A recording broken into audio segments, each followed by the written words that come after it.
Good morning.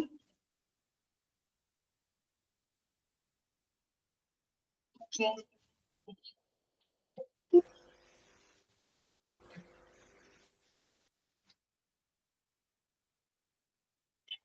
Okay, അപ്പൊ എല്ലാവർക്കും good morning. എങ്ങനെയുണ്ടായിരുന്നു ഈസ്റ്റർ ഒക്കെ? നന്നായിട്ട് ആഘോഷിച്ചു എല്ലാവരും?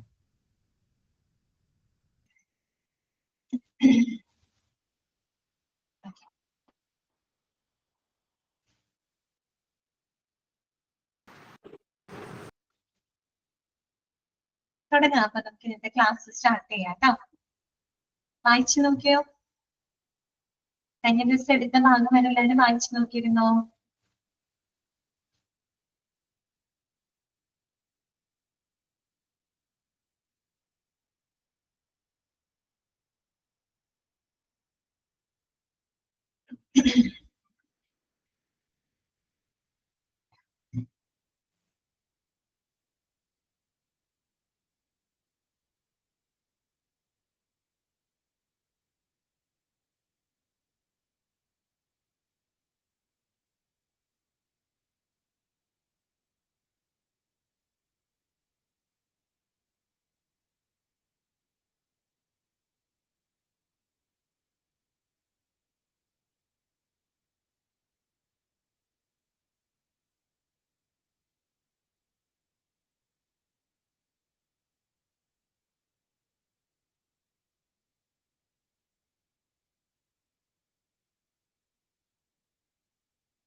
ഓക്കെ, തുടങ്ങാം. അപ്പൊ നമുക്ക് ഇന്നത്തെ ക്ലാസ് സ്റ്റാർട്ട് ചെയ്യാം കേട്ടോ.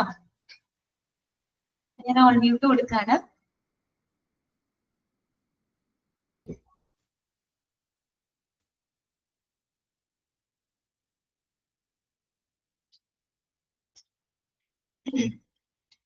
അപ്പൊ നമ്മള് കഴിഞ്ഞ ക്ലാസ്സിൽ നമ്മൾ എന്തൊക്കെ കാര്യങ്ങളാണ് നമ്മൾ പഠിച്ചത്?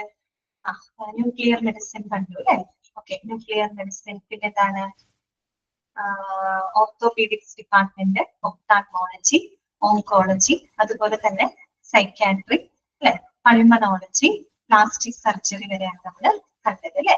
ഓക്കെ, അപ്പൊ ഇതുവരെ നിങ്ങൾക്ക് മനസ്സിലായി ഞാൻ വിചാരിക്കുന്നു കേട്ടോ. ക്ലിയർ ആണല്ലോ?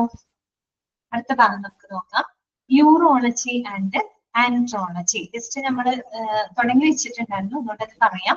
യൂറോളജി ആൻഡ് ആൻഡ്രോളജി എന്ന് പറയുന്ന അടുത്ത ഡിപ്പാർട്ട്മെന്റ് ആണ് കേട്ടോ. അപ്പൊ യൂറോളജി എന്ന് പറയുമ്പോൾ ആ പേര് കേൾക്കുമ്പോൾ തന്നെ നമുക്ക് മനസ്സിലാക്കാൻ പറ്റും അല്ലെ? എന്തുമായിട്ട് ബന്ധപ്പെട്ടതായിരിക്കും? യൂറിനറി ട്രാക്ട് സിസ്റ്റവുമായിട്ട് ബന്ധപ്പെട്ട പ്രശ്നങ്ങള്, അതിന്റെ രോഗനിർണയം അല്ലെ, പ്രതിരോധം, ചികിത്സ, ഇവയെല്ലാം തന്നെ കൈകാര്യം ചെയ്യുന്ന ഡിപ്പാർട്ട്മെന്റ് ആയിരിക്കും യൂറോളജി എന്ന് പറയുന്നത്. അതിനോട് കൂടി നമ്മൾ എന്തും കൂടെ പറയുന്നുണ്ട്? ആൻഡ്രോളജിയും കൂടെ പറയുന്നുണ്ട് അല്ലെ? എന്താണ് ആൻഡ്രോളജി എന്ന് പറഞ്ഞാല്? അതായത് മെയിൽ റീപ്രൊഡക്റ്റീവ് സിസ്റ്റവുമായിട്ട് ബന്ധപ്പെട്ട പ്രശ്നങ്ങളെല്ലാം കൈകാര്യം ചെയ്യുന്ന ഒരു വിഭാഗമാണ് ആൻഡ്രോളജി എന്ന് പറയുന്നത് അല്ലെ? നമ്മളിപ്പോ സ്ത്രീകളുടെ നമ്മൾ എന്ത് പറയും, ഗൈനക്കോളജി പറയില്ലേ? ഫീമെയിൽ റീപ്രൊഡക്റ്റീവ് സിസ്റ്റവുമായിട്ട് ബന്ധപ്പെട്ട പ്രശ്നങ്ങൾ കൈകാര്യം ചെയ്യുന്ന ഗൈനക്കോളജി ആണെങ്കിൽ, മെയിൽ റീപ്രൊഡക്റ്റീവ് സിസ്റ്റവുമായിട്ട് ബന്ധപ്പെട്ട് വരുന്ന കാര്യങ്ങൾ ഡീൽ ചെയ്യുന്നത് ആൻഡ്രോളജി വിഭാഗമാണ് കേട്ടോ. ഓക്കെ, നമുക്ക് ജസ്റ്റ് വായിക്കാം. The branch of medicine that focuses on surgical and medical disease of the male and female urinary tract system and mail reproductive organs. അത് രണ്ടും ചേർത്താണ് പറയുന്നത് കേട്ടോ. അതായത് പുരുഷന്മാരിലും സ്ത്രീകളുടെയും ഈ പറയുന്ന യൂറിനറി ട്രാക്ട് സിസ്റ്റവുമായിട്ട് ബന്ധപ്പെട്ട അത് മാത്രമല്ല, അതോടൊപ്പം തന്നെ നമ്മൾ ആൻഡ്രോളജിയും കൂടെ പറയുന്നത് അല്ലെ, മെയിൽ റീപ്രൊഡക്റ്റീവ് സിസ്റ്റവുമായിട്ട് ബന്ധപ്പെട്ട ഈ പറയുന്ന സർജിക്കൽ മെഡിക്കൽ ചികിത്സകളെല്ലാം കൈകാര്യം ചെയ്യുന്ന hospital. Okay Fasi, good morning. ആ ഒരു ഡിപ്പാർട്ട്മെന്റ് ആണ് യൂറോളജി ആൻഡ് കുഴപ്പമില്ല ഫസി, ഞാൻ ജസ്റ്റ് തുടങ്ങിയിട്ടുള്ളൂ കേട്ടോ, ജസ്റ്റ് ഞാൻ തുടങ്ങിയിട്ടുള്ള ക്ലാസ്.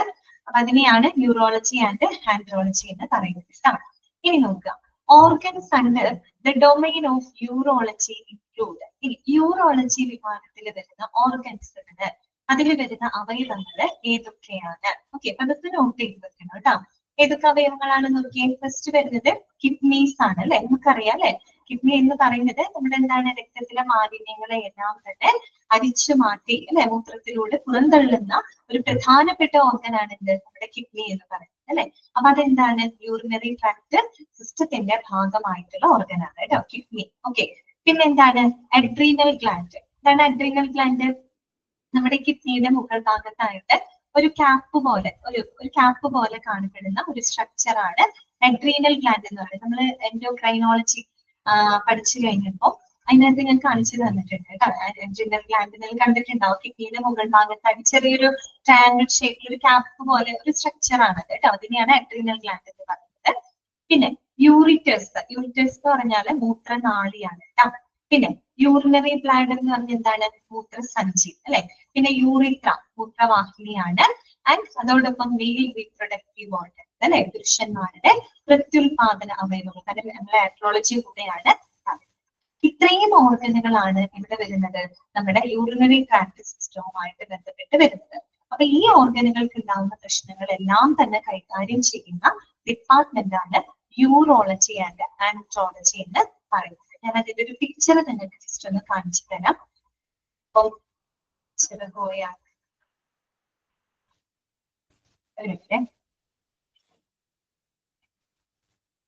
ഞാനത് കാണിച്ചു തരാവേ.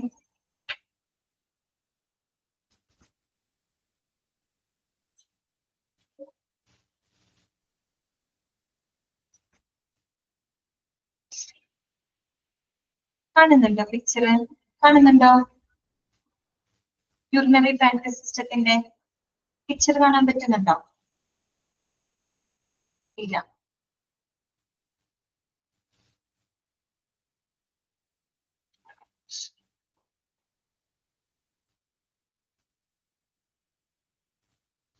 ഒരു മിനിറ്റ് ട്ടോ, ജസ്റ്റ് ഒരു മിനിറ്റ്.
കാണുന്നുണ്ടോ പിക്ചർ യൂറിനറി ട്രാക്ട് സിസ്റ്റത്തിന്റെ?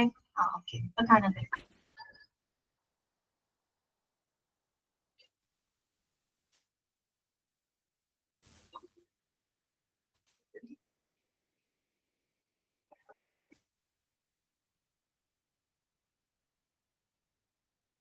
ഓക്കെ, അപ്പൊ ഈ ചിത്രം ഒന്ന് നോക്കി, ഈ പിക്ചർ ഒന്ന് നോക്കി, ഏതൊക്കെ ഭാഗങ്ങളാണ് വരുന്നത്? നമ്മുടെ യൂറിനറി ട്രാക്റ്റിന്റെ ഭാഗമായിട്ടുള്ള ഓർഗൻസുകളാണ് കേട്ടോ. നോക്കൂ, കിഡ്നി കാണുന്നില്ല ഇവിടെ? രണ്ട് കിഡ്നികളുണ്ട് അല്ലെ. ഈ കിഡ്നിയുടെ ഗ്ലാൻഡ് കാണിച്ചിട്ടില്ല, മിസ്സിംഗ് ആണ്. പക്ഷെ നമ്മുടെ കിഡ്നിയുടെ മുകൾ ഭാഗത്തായിട്ട് കാണപ്പെടുന്ന ഓർഗൻ ആണ് കേട്ടോ അഡ്രീനൽ ഗ്ലാൻഡ് എന്ന് പറയുന്നത്. അപ്പൊ കിഡ്നിയുടെ കണ്ടോ, ഇതാണ് യൂറിറ്റേഴ്സ് എന്ന് പറയുന്നത് കേട്ടോ, യൂറിറ്റേഴ്സ്. അതുപോലെ നോക്കിയിട്ടാണ് ബ്ലാഡർ, മൂത്രസഞ്ചി, മൂത്രാശയം എന്നൊക്കെ പറയും കേട്ടോ. ഈ ഭാഗമാണ് എന്ത്, യൂറിത്ര എന്ന് പറയുന്നത്. ഓക്കെ ആണോ? പിക്ചർ ഒന്ന് നോക്കിക്കോട്ടോ. കിഡ്നി, അതുപോലെ തന്നെ യൂറിറ്റേഴ്സ്, പിന്നെ എന്താണ് bladder, urinary bladder, ureter. Okay, ഇത്രയും ഭാഗങ്ങളാണ് ഇതിനകത്ത് വരുന്നത്, നമ്മുടെ യൂറിനറി ട്രാക്ട് സിസ്റ്റത്തിൽ വരുന്നത് കേട്ടോ.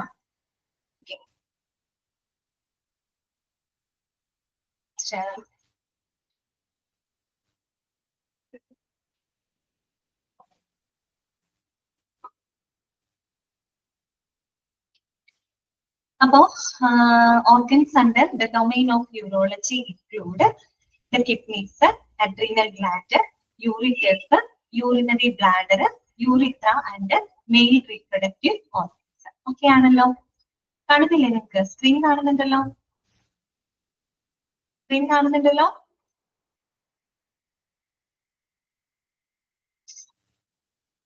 ഇനി നോക്കുക കേട്ടോ.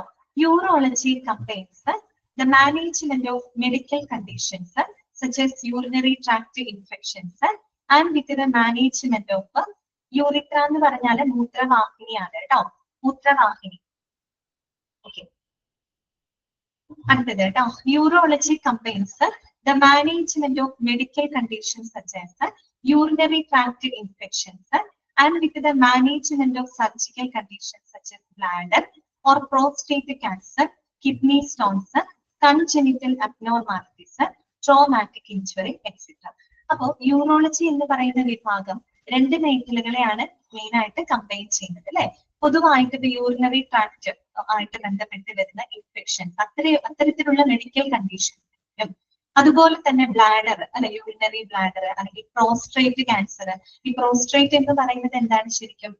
മെയിൽ റീപ്രൊഡക്റ്റീവ് സിസ്റ്റത്തിന്റെ ഭാഗമായിട്ടുള്ള ഒരു ഗ്ലാൻഡ് ആണ് കേട്ടോ. ദാറ്റ് മീൻസ് ഇത് ചെറിയൊരു ഗ്ലാൻഡ് ആണ്, പ്രോസ്ട്രേറ്റ് ഗ്ലാൻഡ് എന്നാണ് പറയുന്നത് കേട്ടോ. അപ്പൊ ഈ പ്രോസ്ട്രേറ്റ് ഗ്ലാൻഡിന് എന്താ ക്യാൻസർ ഒക്കെ വരാൻ ചാൻസ് ഉണ്ട്. അതായത് ഒരു 40 ഇയർ ഒക്കെ കഴിഞ്ഞ് കഴിഞ്ഞാൽ പ്രോസ്ട്രേറ്റ് സംബന്ധമായിട്ടുള്ള ഇഷ്യൂസുകൾ വരാം, പുരുഷന്മാരിൽ വരുന്നതാണ്. അപ്പൊ അത്തരത്തിലുള്ള ബ്ലാഡർ, അതുപോലെ തന്നെ പ്രോസ്ട്രേറ്റ് ക്യാൻസർ, കിഡ്നി സ്റ്റോൺസുകൾ, കൺജെനിറ്റൽ അബ്നോർമാലിറ്റീസ്. എന്താണ് കൺജെനിറ്റൽ അബ്നോർമാലിറ്റി എന്ന് പറഞ്ഞാൽ? എന്താണ്? ബൈ ബർത്ത് ആണ് അല്ലെ, ജന്മനാ ഉണ്ടാകുന്ന അബ്നോർമാലിറ്റീസ്. അതുപോലെ തന്നെ ട്രോമാറ്റിക് ഇഞ്ചുറി, അതായത് യൂറിനറി ട്രാക്ട് സിസ്റ്റവുമായിട്ട് ബന്ധപ്പെട്ട് വരുന്ന ഗുരുതരമായിട്ടുള്ള പരിക്കുകള് അല്ലെങ്കിൽ മുറിവുകള്, അങ്ങനെയുള്ളതിന്റെ സർജിക്കൽ കണ്ടീഷൻസും, അതുപോലെ തന്നെ യൂറിനറി ട്രാക്ട് ഇൻഫെക്ഷൻസ് പോലുള്ള മെഡിക്കൽ കണ്ടീഷൻസിനെ പരസ്പരം കമ്പൈൻ ചെയ്തുകൊണ്ടാണ് ഏത് ഡിപ്പാർട്ട്മെന്റ് പ്രവർത്തിക്കുന്നത്? യൂറോളജി ഡിപ്പാർട്ട്മെന്റ് പ്രവർത്തിക്കുന്നത്. നിങ്ങളോട് ചോദിക്കുകയാണ്, the department that is responsible for the എന്താണ് diseases related to male reproductive system എന്ന് ചോദിക്കുകയാണെങ്കിൽ അത് ആൻഡ്രോളജി ആണ്. അതേസമയം മെയിൽ ആൻഡ് ഫീമെയിൽസിന്റെ യൂറിനറി ട്രാക്ട് സിസ്റ്റവുമായിട്ട് ബന്ധപ്പെട്ട ഡിപ്പാർട്ട്മെന്റ് ഏതാണെന്ന് ചോദിക്കുകയാണെങ്കിൽ അത് യൂറോളജി വിഭാഗമാണ് കേട്ടോ. ഓക്കെ, ക്ലിയർ ആയോ നിങ്ങൾക്ക്? ഇത്രയും ഭാഗങ്ങൾ ഓക്കെ ആണോ? ഓക്കെ ആണോ? ശരി. അപ്പൊ ഇതോട് കൂടിയിട്ട് നമ്മുടെ ഔട്ട് പേഷ്യന്റ് ഡിപ്പാർട്ട്മെന്റുകൾ ഇവിടെ അവസാനിക്കുകയാണ്. നമ്മളിപ്പോ കഴിഞ്ഞ കുറച്ച് ക്ലാസ്സുകളിലായിട്ട് 24ഓളം മെഡിക്കൽ ഡിപ്പാർട്ട്മെന്റുകളാണ് നമ്മൾ പഠിച്ചത്. എവിടുന്ന തുടങ്ങിയെന്ന് ഓർമ്മയുണ്ടല്ലോ? ഡിപ്പാർട്ട്മെന്റിനെ നമ്മൾ മെയിൻ ആയിട്ട് 3ആയിട്ട് ഡിവൈഡ് ചെയ്തിട്ടുണ്ട് അല്ലെ. Medical department, supportive department, administrative department അല്ലെ. മെഡിക്കൽ ഡിപ്പാർട്ട്മെന്റിനെ നമ്മൾ OPD എന്നും IPD എന്നും നമ്മൾ രണ്ടായിട്ട് ഡിവൈഡ് ചെയ്തിരുന്നു. IPD നമ്മൾ കഴിഞ്ഞു. OPD വിഭാഗത്തിൽ വരുന്ന 24ഓളം ഡിപ്പാർട്ട്മെന്റുകളാണ് നമ്മൾ കണ്ടത് കേട്ടോ. അതൊക്കെ വളരെ ഇമ്പോർട്ടന്റ് ആണ്. ഓരോ ഡിപ്പാർട്ട്മെന്റുകളും ഇതുമായിട്ട് ബന്ധപ്പെട്ടിരിക്കുന്നു, അല്ലെങ്കിൽ ഓരോ സിസ്റ്റത്തിന്റെ ഭാഗമായിട്ട് വരുന്ന ഓർഗൻസുകൾ എന്തൊക്കെയാണ്, ഇതൊക്കെ നിങ്ങൾ പഠിക്കുമ്പോൾ പ്രത്യേകം ശ്രദ്ധിച്ച് തന്നെ പഠിക്കണം കേട്ടോ. അപ്പൊ നമുക്ക് അടുത്ത വിഭാഗം നോക്കാം. ഡിപ്പാർട്ട്മെന്റിന്റെ രണ്ടാമത്തെ വിഭാഗമാണ് സപ്പോർട്ടീവ് ഡിപ്പാർട്ട്മെന്റ് എന്ന് പറയുന്നത് അല്ലെ. ഇത് ഡിപ്പാർട്ട്മെന്റ് ആണ് സപ്പോർട്ടീവ് ഡിപ്പാർട്ട്മെന്റ്. നമ്മൾ ഈ പറഞ്ഞ മെഡിക്കൽ ഡിപ്പാർട്ട്മെന്റുകൾക്ക് പല രീതിയിലുള്ള പിന്തുണ കൊടുക്കുന്ന സപ്പോർട്ടീവ് ഡിപ്പാർട്ട്മെന്റുകൾ ഏതൊക്കെയാണ്? ഇനി അതാണ് നമ്മൾ കാണാനായിട്ട് പോകുന്നത്. അവിടെ നമ്മൾ അതിന് 4ആയിട്ടൊക്കെ സബ് ഡിവൈഡ് ചെയ്തിട്ടുണ്ട് അല്ലെ. തെറാപ്യൂട്ടിക്, ജനറൽ, ഡയഗ്നോസ്റ്റിക്സ്, അതുപോലെ ഇൻഫർമേഷൻ ടെക്നോളജി എന്നൊക്കെ പറഞ്ഞ് നമ്മൾ 4ആയിട്ട് സബ് ഡിവൈഡ് ചെയ്തു. അപ്പൊ ഇവിടെ നമ്മൾ അത് ഒരുമിച്ച് തന്നെ പഠിക്കണം. അപ്പൊ നമുക്ക് ഏകദേശം ഒരു 12 സപ്പോർട്ടീവ് ഡിപ്പാർട്ട്മെന്റുകളാണ് പഠിക്കാനായിട്ടുള്ളത് കേട്ടോ. 12 എണ്ണം. അപ്പൊ ആദ്യം ജസ്റ്റ് നമുക്കൊന്ന് വായിക്കാം. സപ്പോർട്ടീവ് ഡിപ്പാർട്ട്മെന്റിന്റെ ഹോസ്പിറ്റൽ ഏതൊക്കെയാണ്? ക്ലിനിക്കൽ ലബോറട്ടറീസ് അല്ലെ, ലാബുകള്. പിന്നെന്താണ്? റേഡിയോ ഡയഗ്നോസിസ് സർവീസസ് എന്ന് പറഞ്ഞാൽ എന്താണ്? റേഡിയോളജി വിഭാഗമാണ് അല്ലെ. റേഡിയോളജി, ഇത് ലാബ് റേഡിയോളജി എന്ന് പറയുമ്പോൾ ഏതിൽ വരുന്നതാണ്? ഡയഗ്നോസ്റ്റിക്സ് വിഭാഗത്തിൽ വരുന്നതാണ് അല്ലെ. രോഗനിർണയം നമുക്കറിയാം പ്രധാനമായിട്ടും നമ്മൾ ലാബ് ടെസ്റ്റുകളിലൂടെ അല്ലെങ്കിൽ റേഡിയോളജി ടെസ്റ്റുകളിലൂടെയാണ് കൂടുതൽ നമ്മൾ എന്ത് ചെയ്യുന്നത് രോഗനിർണയങ്ങൾ നടത്തുന്നത് അല്ലെ. അപ്പൊ അത് രണ്ടും ഏതിൽ വരുന്നതാണ്? ഡയഗ്നോസ്റ്റിക്സ് വിഭാഗത്തിന് വരുന്നതാണ് കേട്ടോ. Okay, clinical laboratories, radio diagnostics services, പിന്നെ ഏതാണ് സെൻട്രൽ സ്റ്റീറൈൽ സപ്ലൈ ഡിപ്പാർട്ട്മെന്റ് അഥവാ CSSD. അത് നമ്മൾ പറഞ്ഞിരുന്നു അല്ലെ, ഫുൾ ഫോം നമ്മൾ പഠിച്ചിരുന്നു. CSSD central sterile supply department. പിന്നെ ഏതാണ് hospital pharmacy, medical records department, house keeping department, dietary service department, IT and communication, medical social service department, physiotherapy, medical maintenance and engineering department, purchasing department അഥവാ material management കേട്ടോ. Purchasing ഡിപ്പാർട്ട്മെന്റിന് പറയുന്ന മറ്റൊരു പേരാണെന്ത്? Material management. അപ്പൊ ഇത് ഇത്രയുമാണ് നമുക്ക് പഠിക്കാനുള്ള സപ്പോർട്ടീവ് ഡിപ്പാർട്ട്മെന്റ് കേട്ടോ. അപ്പൊ ഓരോന്ന് എന്താ നമുക്ക് നോക്കാം. ഓക്കെ, ഫസ്റ്റ് വൺ കേട്ടോ. ആദ്യത്തെ എന്താണ്? ക്ലിനിക്കൽ ലബോറട്ടറീസ് അല്ലെ, ലാബുകൾ. ലാബ് എന്താന്നുള്ളത് നമുക്ക് എല്ലാവർക്കും അറിയാം അല്ലെ. നമുക്കറിയാം ഒരു 70% നമ്മുടെ അസുഖങ്ങൾ നിർണ്ണയിക്കപ്പെടുന്നത് ഇത്തരത്തിലുള്ള ലാബ് പരിശോധനകളിലൂടെയാണ് അല്ലെ. നമ്മുടെ ബയോളജി കാരണം ഫിസിക്കൽ എക്സാമിനേഷനിലൂടെ കണ്ടെത്താൻ കഴിയാത്ത ഒരുപാട് അസുഖങ്ങൾ നമുക്ക് ലാബ് ടെസ്റ്റുകളിലൂടെയാണ് നമ്മൾ കണ്ടെത്തുന്നത് അല്ലെ. അപ്പോ പ്രത്യേകിച്ച് നമ്മുടെ ബയോളജിക്കൽ ആയിട്ടുള്ള സ്പെസിമെൻസ്, ബ്ലഡ്, യൂറിൻ അല്ലെങ്കിൽ സ്പ്യൂട്ടം, അങ്ങനെ സെറം, അങ്ങനെയുള്ള ബയോളജിക്കൽ സ്പെസിമെൻസിൽ പരിശോധന നടത്തുന്ന ഒരു സംവിധാനം, അതാണ് ലാബ്. നമുക്കറിയാവുന്നതാണ് അല്ലെ. ഓക്കെ, ജസ്റ്റ് വായിക്കാം. The primary function of a clinical laboratory is to perform the lab test in the 6 main fields of bacteriology, biochemistry, histology, serology, hematology, and cytology. Okay, നമുക്കൊന്ന് മനസ്സിലാക്കി വെക്കാം, ലൈൻ ചെയ്ത് കേട്ടോ. എന്താണ് ലാബിന്റെ ഒരു ക്ലിനിക്കൽ ലബോറട്ടറിയുടെ ഏറ്റവും പ്രധാനപ്പെട്ട ഫംഗ്ഷൻ എന്ന് പറയുന്നത്? എന്താണ്? ഈ പറയുന്ന 6 മേഖലകൾ അല്ലെ. ഏതൊക്കെയാണ് 6 മേഖലകൾ? ഏതൊക്കെയാണ്? ഫസ്റ്റ് വൺ പറയുന്നത് ബാക്ടീരിയോളജി. ആ പേര് സൂചിപ്പിക്കുന്നുണ്ട് അല്ലെ. എന്തായിരിക്കും ബാക്ടീരിയോളജി എന്ന് പറഞ്ഞു കഴിഞ്ഞാല്? It is the study of the diseased bacterias അല്ലെ. അതായത് നമുക്ക് അസുഖങ്ങൾ വരുത്തുന്ന ബാക്ടീരിയകളെ പഠന വിധേയമാക്കിക്കൊണ്ട് നമ്മൾ എന്ത് ചെയ്യുന്നു? പല വിധത്തിലുള്ള രോഗങ്ങൾ നമ്മൾ ഡയഗ്നോസ് ചെയ്യുന്നു. അങ്ങനെ ഒരു വിഭാഗം ഉണ്ട് അല്ലെ, ബാക്ടീരിയോളജി അല്ലെ. നമുക്ക് അസുഖങ്ങൾ വരുത്തുന്ന ബാക്ടീരിയകളെ നമ്മൾ കണ്ടെത്തി അതിനെ നമ്മൾ പരിശോധനാ വിധേയമാക്കിക്കൊണ്ട് രോഗനിർണയം നടത്തുന്ന ഒരു മേഖലയാണ് ബാക്ടീരിയോളജി എന്ന് പറയുന്നത്. ആണല്ലോ. ഓക്കെ, അത് ജസ്റ്റ് അങ്ങനെ മനസ്സിലാക്കിയാൽ മതി. അല്ലാതെ എന്താണ് ബാക്ടീരിയോളജി എന്ന് നിങ്ങളോട് ചോദിക്കുക. പിന്നെ മാത്രമല്ല നമ്മൾ ലബോറട്ടറി സർവീസ് എന്ന് പറഞ്ഞിട്ട് ഒരു ചാപ്റ്റർ തന്നെ നമുക്ക് പഠിക്കാനുണ്ട്. കുറെ കൂടി ഡീറ്റെയിൽ ആയിട്ട് തന്നെ നമ്മളോട് പഠിക്കാം. അത് ഇപ്പൊ നിങ്ങൾ ജസ്റ്റ് ഒരു ഐഡിയ ഉണ്ടാക്കി വെച്ചാൽ മതി. അടുത്തതാണ് ബയോ കെമിസ്ട്രി. എന്തായിരിക്കും ബയോ കെമിസ്ട്രി? ബയോളജി വരുന്നുണ്ട്, അതിനകത്തൊരു കെമിസ്ട്രി വരുന്നുണ്ട് അല്ലെ. അപ്പൊ ബയോ കെമിസ്ട്രി എന്ന് പറഞ്ഞാൽ എന്തായിരിക്കും? അതായത് chemical process in the living organism ആണ് അല്ലെ. Chemical processes in the living organism, അതായത് നമ്മൾ മനുഷ്യരെ നമ്മളെ പോലുള്ള ലിവിങ് ഓർഗാനിസത്തിന്റെ നമ്മുടെ ശരീരത്തിനകത്തൊക്കെ നടക്കുന്ന ധാരാളം കെമിക്കൽ റിയാക്ഷൻസുകൾ ഉണ്ട് അല്ലെ. പ്രത്യേകിച്ച് നമ്മുടെ ശരീരത്തിൽ ധാരാളം ബയോ മോളിക്യൂൾസുകളുണ്ട്, ഹോർമോണുകളുണ്ട്, എൻസൈമുകളുണ്ട് അല്ലെ, പ്രോട്ടീൻസ്, ലിപ്പിഡ്സുകൾ, കാർബോഹൈഡ്രേറ്റ്, ഇങ്ങനെയുള്ള ധാരാളം ബയോ മോളിക്യൂൾസ് നമ്മുടെ ശരീരത്തിനകത്തുണ്ട് ഉണ്ടല്ലോ. അപ്പൊ ഇതിന്റെയൊക്കെ കെമിക്കൽ റിയാക്ഷൻസുകളുടെ ഫലമായിട്ട് നമ്മുടെ ശരീരത്തിനകത്ത് ഒരുപാട് കാര്യങ്ങൾ നടക്കുന്നുണ്ട്. നമ്മൾ ഹോർമോൺസ് ഒക്കെ പറഞ്ഞില്ലേ, ഹോർമോൺസിൽ വരുന്ന വ്യതിയാനങ്ങൾ നമുക്ക് പല അസുഖങ്ങൾ വരുത്തും ഇല്ലേ. അതുപോലെ എൻസൈംസിൽ വരുന്ന വ്യത്യാസങ്ങൾ നമുക്ക് പല രീതിയിലുള്ള അസുഖങ്ങൾ വരുത്തും. അപ്പൊ ഇത്തരത്തിലുള്ള ബയോ മോളിക്യൂൾസ് അല്ലെങ്കിൽ നമ്മൾ chemical study of the chemical processes in the living organism അല്ലെ. മനുഷ്യരെ പോലെയുള്ള ലിവിങ് ഓർഗാനിസത്തിനകത്ത് നടക്കുന്ന കെമിക്കൽ റിയാക്ഷൻസ്, കെമിക്കൽ പ്രോസസ്, അതുകൊണ്ടാണ് ബയോ കെമിസ്ട്രി എന്ന് പറയുന്നത് കേട്ടോ. അപ്പൊ അങ്ങനെയുള്ളവയുടെ പഠന വിധേയമാക്കിക്കൊണ്ട് നമുക്ക് ലിക്വിഡ്സുകളൊക്കെ ആണെങ്കിൽ അതിനെ നമുക്ക് പഠന വിധേയമാക്കി, നമുക്ക് ലാബ് ടെസ്റ്റിന് വിധേയമാക്കി നമുക്ക് ലിവർ ഫംഗ്ഷൻ ടെസ്റ്റും മറ്റുമൊക്കെ നമുക്ക് കണ്ടുപിടിക്കാനായിട്ട് പറ്റും. അങ്ങനെ നമുക്ക് ലിവർ സംബന്ധമായിട്ട് എന്തെങ്കിലും ഇഷ്യൂസ് ഒക്കെ ഉണ്ടെങ്കിൽ നമുക്ക് ലിക്വിഡ് ടെസ്റ്റിലൂടെ കണ്ടെത്താനായിട്ട് സാധിക്കും. അപ്പൊ അങ്ങനെ ഒരു വിഭാഗമാണ് ബയോ കെമിസ്ട്രി എന്ന് പറയുന്നത് കേട്ടോ. നെക്സ്റ്റ് വരുന്നതാണ് ഹിസ്റ്റോളജി. Okay, histology. ഹിസ്റ്റോളജി എന്ന് പറഞ്ഞാൽ എന്താണ്? Histology it is the study of the tissues ആണ്. വെരി ഗുഡ്, കറക്റ്റ് ആണ് കേട്ടോ സുരേഷ്. സ്റ്റഡി ഓഫ് ടിഷ്യൂസ് ആണ് കേട്ടോ. കലകളെ കുറിച്ചുള്ള പഠനം നമ്മൾ ചെറിയ ക്ലാസ്സിലൊക്കെ പഠിച്ചിട്ടുണ്ട് കേട്ടോ. ടിഷ്യൂസ് നമുക്കറിയാം, നമ്മുടെ മനുഷ്യ ശരീരം എന്ന് പറയുന്നത് കോശങ്ങളാൽ നിർമ്മിതമാണ് അല്ലെ, സെല്ലുകളാൽ നിർമ്മിതമാണ്. ഈ സെല്ലുകൾ കൂടി ചേർന്നിട്ടാണ് എന്തുണ്ടാവുന്നത്? ടിഷ്യൂസുകൾ ഫോം ചെയ്യുന്നത്. ഒരു മിനിറ്റ്,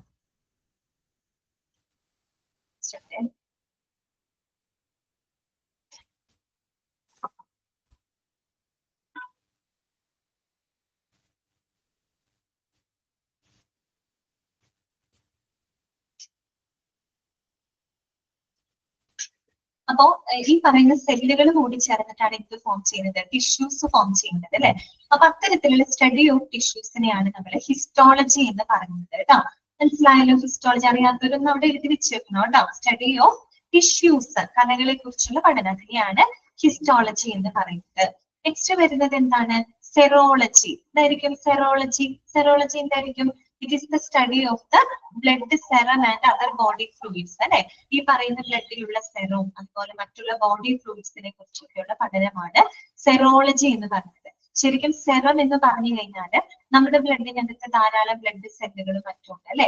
അപ്പൊ അതിനെയൊക്കെ റിമൂവ് ചെയ്ത് കഴിഞ്ഞാൽ പ്ലാസ്മ ബ്ലഡ് സെല്ലുകളൊക്കെ മാറ്റി കഴിഞ്ഞാൽ ലഭിക്കുന്ന ഒരു ക്ലിയർ ലിക്വിഡ് ഉണ്ടല്ലോ, ക്ലിയർ പോർഷൻ, അതിനെയാണ് നമ്മൾ സെറം എന്ന് പറയുന്നത്. അപ്പൊ ഇത്തരം സെറം അല്ലെങ്കിൽ മറ്റുള്ള ബോഡി ഫ്ലൂയിഡ്സുകളെ നമ്മൾ പഠന വിധേയമാക്കിക്കൊണ്ട് ചില സ്പെഷ്യൽ ആന്റിബോഡീസുകള്, ആന്റിജൻസുകളുടെ സാന്നിധ്യമൊക്കെ നമുക്ക് കണ്ടെത്താനായിട്ട് സാധിക്കും. സ്പെഷ്യൽ ആന്റിബോഡികൾ ഉണ്ടാവുക എന്ന് പറഞ്ഞു കഴിഞ്ഞാൽ നമ്മുടെ ശരീരത്തിനകത്ത് ഏതെങ്കിലും തരത്തിലുള്ള രോഗാണു പ്രവേശിക്കുമ്പോഴാണ് നമ്മുടെ ശരീരത്തിലെ സ്പെഷ്യൽ ആന്റിബോഡികളൊക്കെ ഉത്പാദിപ്പിക്കുന്നത്.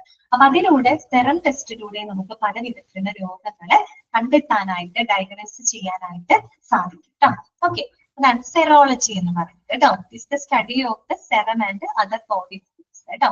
സെറം എന്ന് പറഞ്ഞാൽ മനസ്സിലായല്ലോ, നമ്മുടെ ബ്ലഡിനകത്തെ ബ്ലഡ് സെല്ലുകളും മറ്റുള്ള പ്ലാസ്മയൊക്കെ മാറ്റി കഴിഞ്ഞു കഴിഞ്ഞാൽ ലഭിക്കുന്ന ആ ഒരു clear portion of the blood ഉണ്ടല്ലോ, അതാണ് നമ്മൾ പൊതുവെ സെറം എന്ന് പറയുന്നത് കേട്ടോ.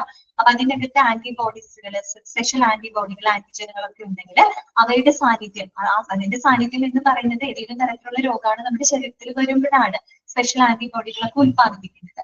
അതിനെ നമുക്ക് പഠന വിധേയമാക്കിയിട്ട് പല രോഗങ്ങളും കണ്ടെത്താനായിട്ട് സാധിക്കും, ലാബ് ടെസ്റ്റ് ഒക്കെ നടത്തിയിട്ട്. പിന്നെ വരുന്നതാണ് ഹെമറ്റോളജി. ഹെമറ്റോളജി നിങ്ങൾക്ക് അറിയാവുന്നതാണ്. എന്താണ് ഹെമറ്റോളജി? നിങ്ങൾക്കറിയൂ? സ്റ്റഡി ഓഫ് ബ്ലഡ്, കറക്റ്റ് ആണ് കേട്ടോ. ചിരിയ, നവ്യ, ഡോണ കറക്റ്റ് ആണ്. ഡാനിയ, അതായത് സ്റ്റഡി ഓഫ് ബ്ലഡ് ആണ് അല്ലെ. ഈ പറയുന്ന ബ്ലഡും ബ്ലഡ് ഡിസോർഡേഴ്സിനെ കുറിച്ചുള്ള പഠനമാണ് ഹെമറ്റോളജി എന്ന് പറയുന്നത്. ദെൻ സൈറ്റോളജി എന്താണ്? Cytology, study of cells, correct ആണ് കേട്ടോ സുരേഷ്. സൈറ്റോളജി എന്ന് പറയാൻ ഡാനിയ കറക്റ്റ് ആണ്. സ്റ്റഡി ഓഫ് ദ സെൽ, കോശങ്ങളെ കുറിച്ചുള്ള പഠനമാണ്.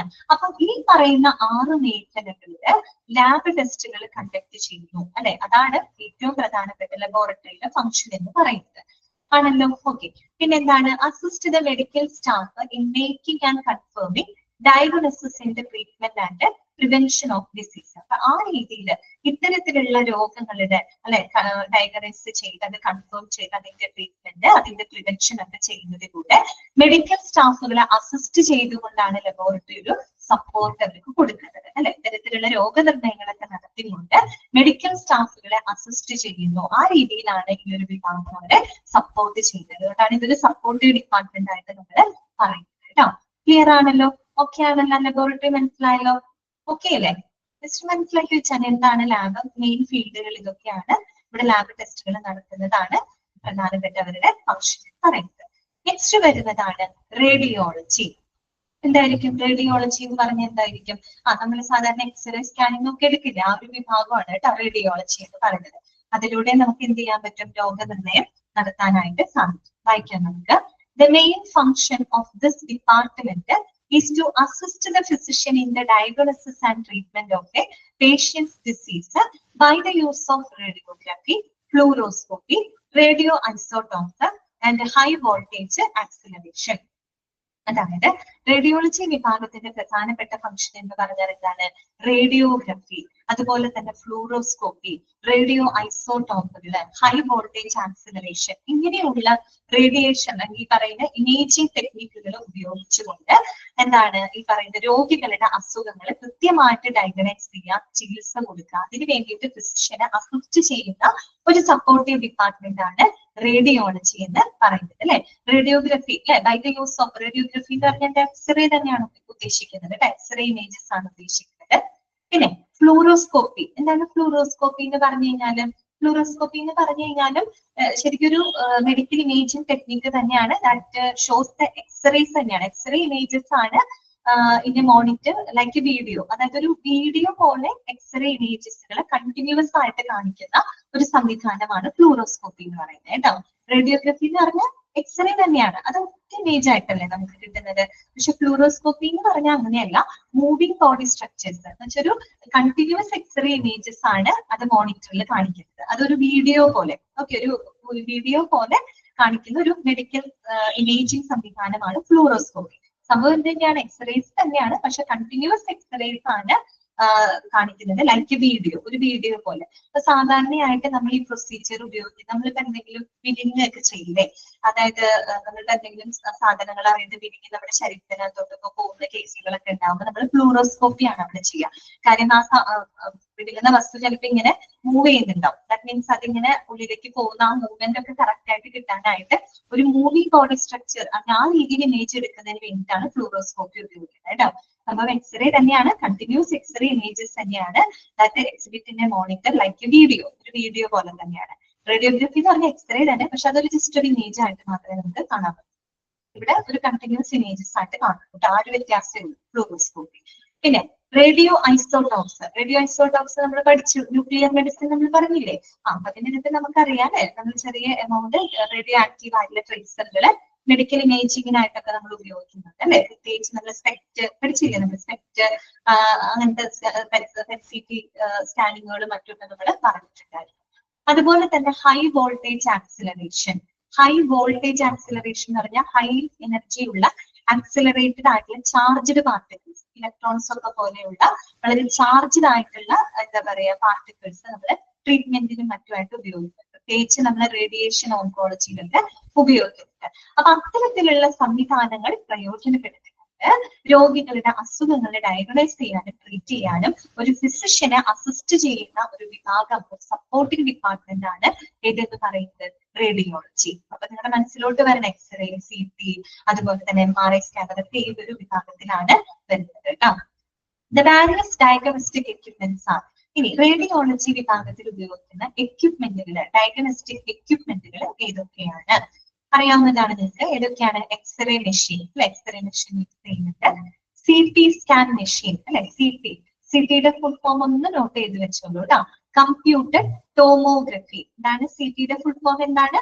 കമ്പ്യൂട്ടഡ്, കമ്പ്യൂട്ടർ അല്ല കേട്ടോ, കമ്പ്യൂട്ടഡ്, COMPUTED കേട്ടോ. ED ആണ് കമ്പ്യൂട്ടർ ടോമോഗ്രഫി കേട്ടോ, TOMOGRAPHY കേട്ടോ, computer tomography.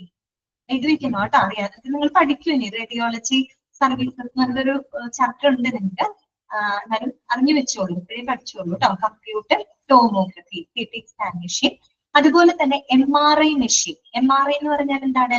Magnetic resonance imaging. ഇത് വെക്കാം കേട്ടോ, magnetic, MAGNETIC, magnetic resonance, RESONANC, resonance imaging, IMAGING കേട്ടോ, magnetic resonance imaging. Okay, MRI scan, MRI machine കേട്ടോ. ഓക്കെ, പിന്നെ അടുത്തത് ഏതാണ്? Echocardiogram, echo test.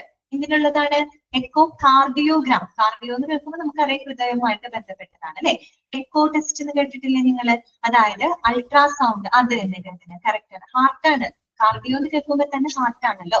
അപ്പൊ എക്കോ കാർഡിയോഗ്രാം എന്ന് പറയുന്നത് എന്താണ്? നമ്മള് ഈ പറയുന്ന അൾട്രാസൗണ്ട് വേവ്സ് അല്ലെ, അതായത് അത്യാവശ്യം ഹൈ ഫ്രീക്വൻസി ഉള്ള സൗണ്ട് വേവ്സ് ആണ് അൾട്രാസൗണ്ട് എന്ന് പറയുന്നത്. അപ്പൊ ഇത്തരത്തിലുള്ള അൾട്രാസൗണ്ട് വേവ്സ് ഉപയോഗിച്ചുകൊണ്ട് അല്ലെ, ECG അതല്ല കേട്ടോ, അത് ഇലക്ട്രോ കാർഡിയോഗ്രാം ആണ്, അത് ഇലക്ട്രിക് പൾസുകളാണ് ഉപയോഗിക്കുന്നത്. ഇവിടെ നമ്മൾ അത് ഇലക്ട്രിക്കൽ പൾസസ് ആണ് ECGക്കകത്ത് ഉപയോഗിക്കുന്നത്. എക്കോ എന്ന് പറയുമ്പോൾ അവിടെ ഇലക്ട്രിക്കൽ പൾസസ് അല്ല, അൾട്രാസൗണ്ട് വേവ്സ് ആണ് ഉപയോഗിക്കുന്നത്. സൗണ്ട് വേവ്സ് ആണ് കേട്ടോ ഉപയോഗിക്കുന്നത്, മാറിപ്പോകരുത്.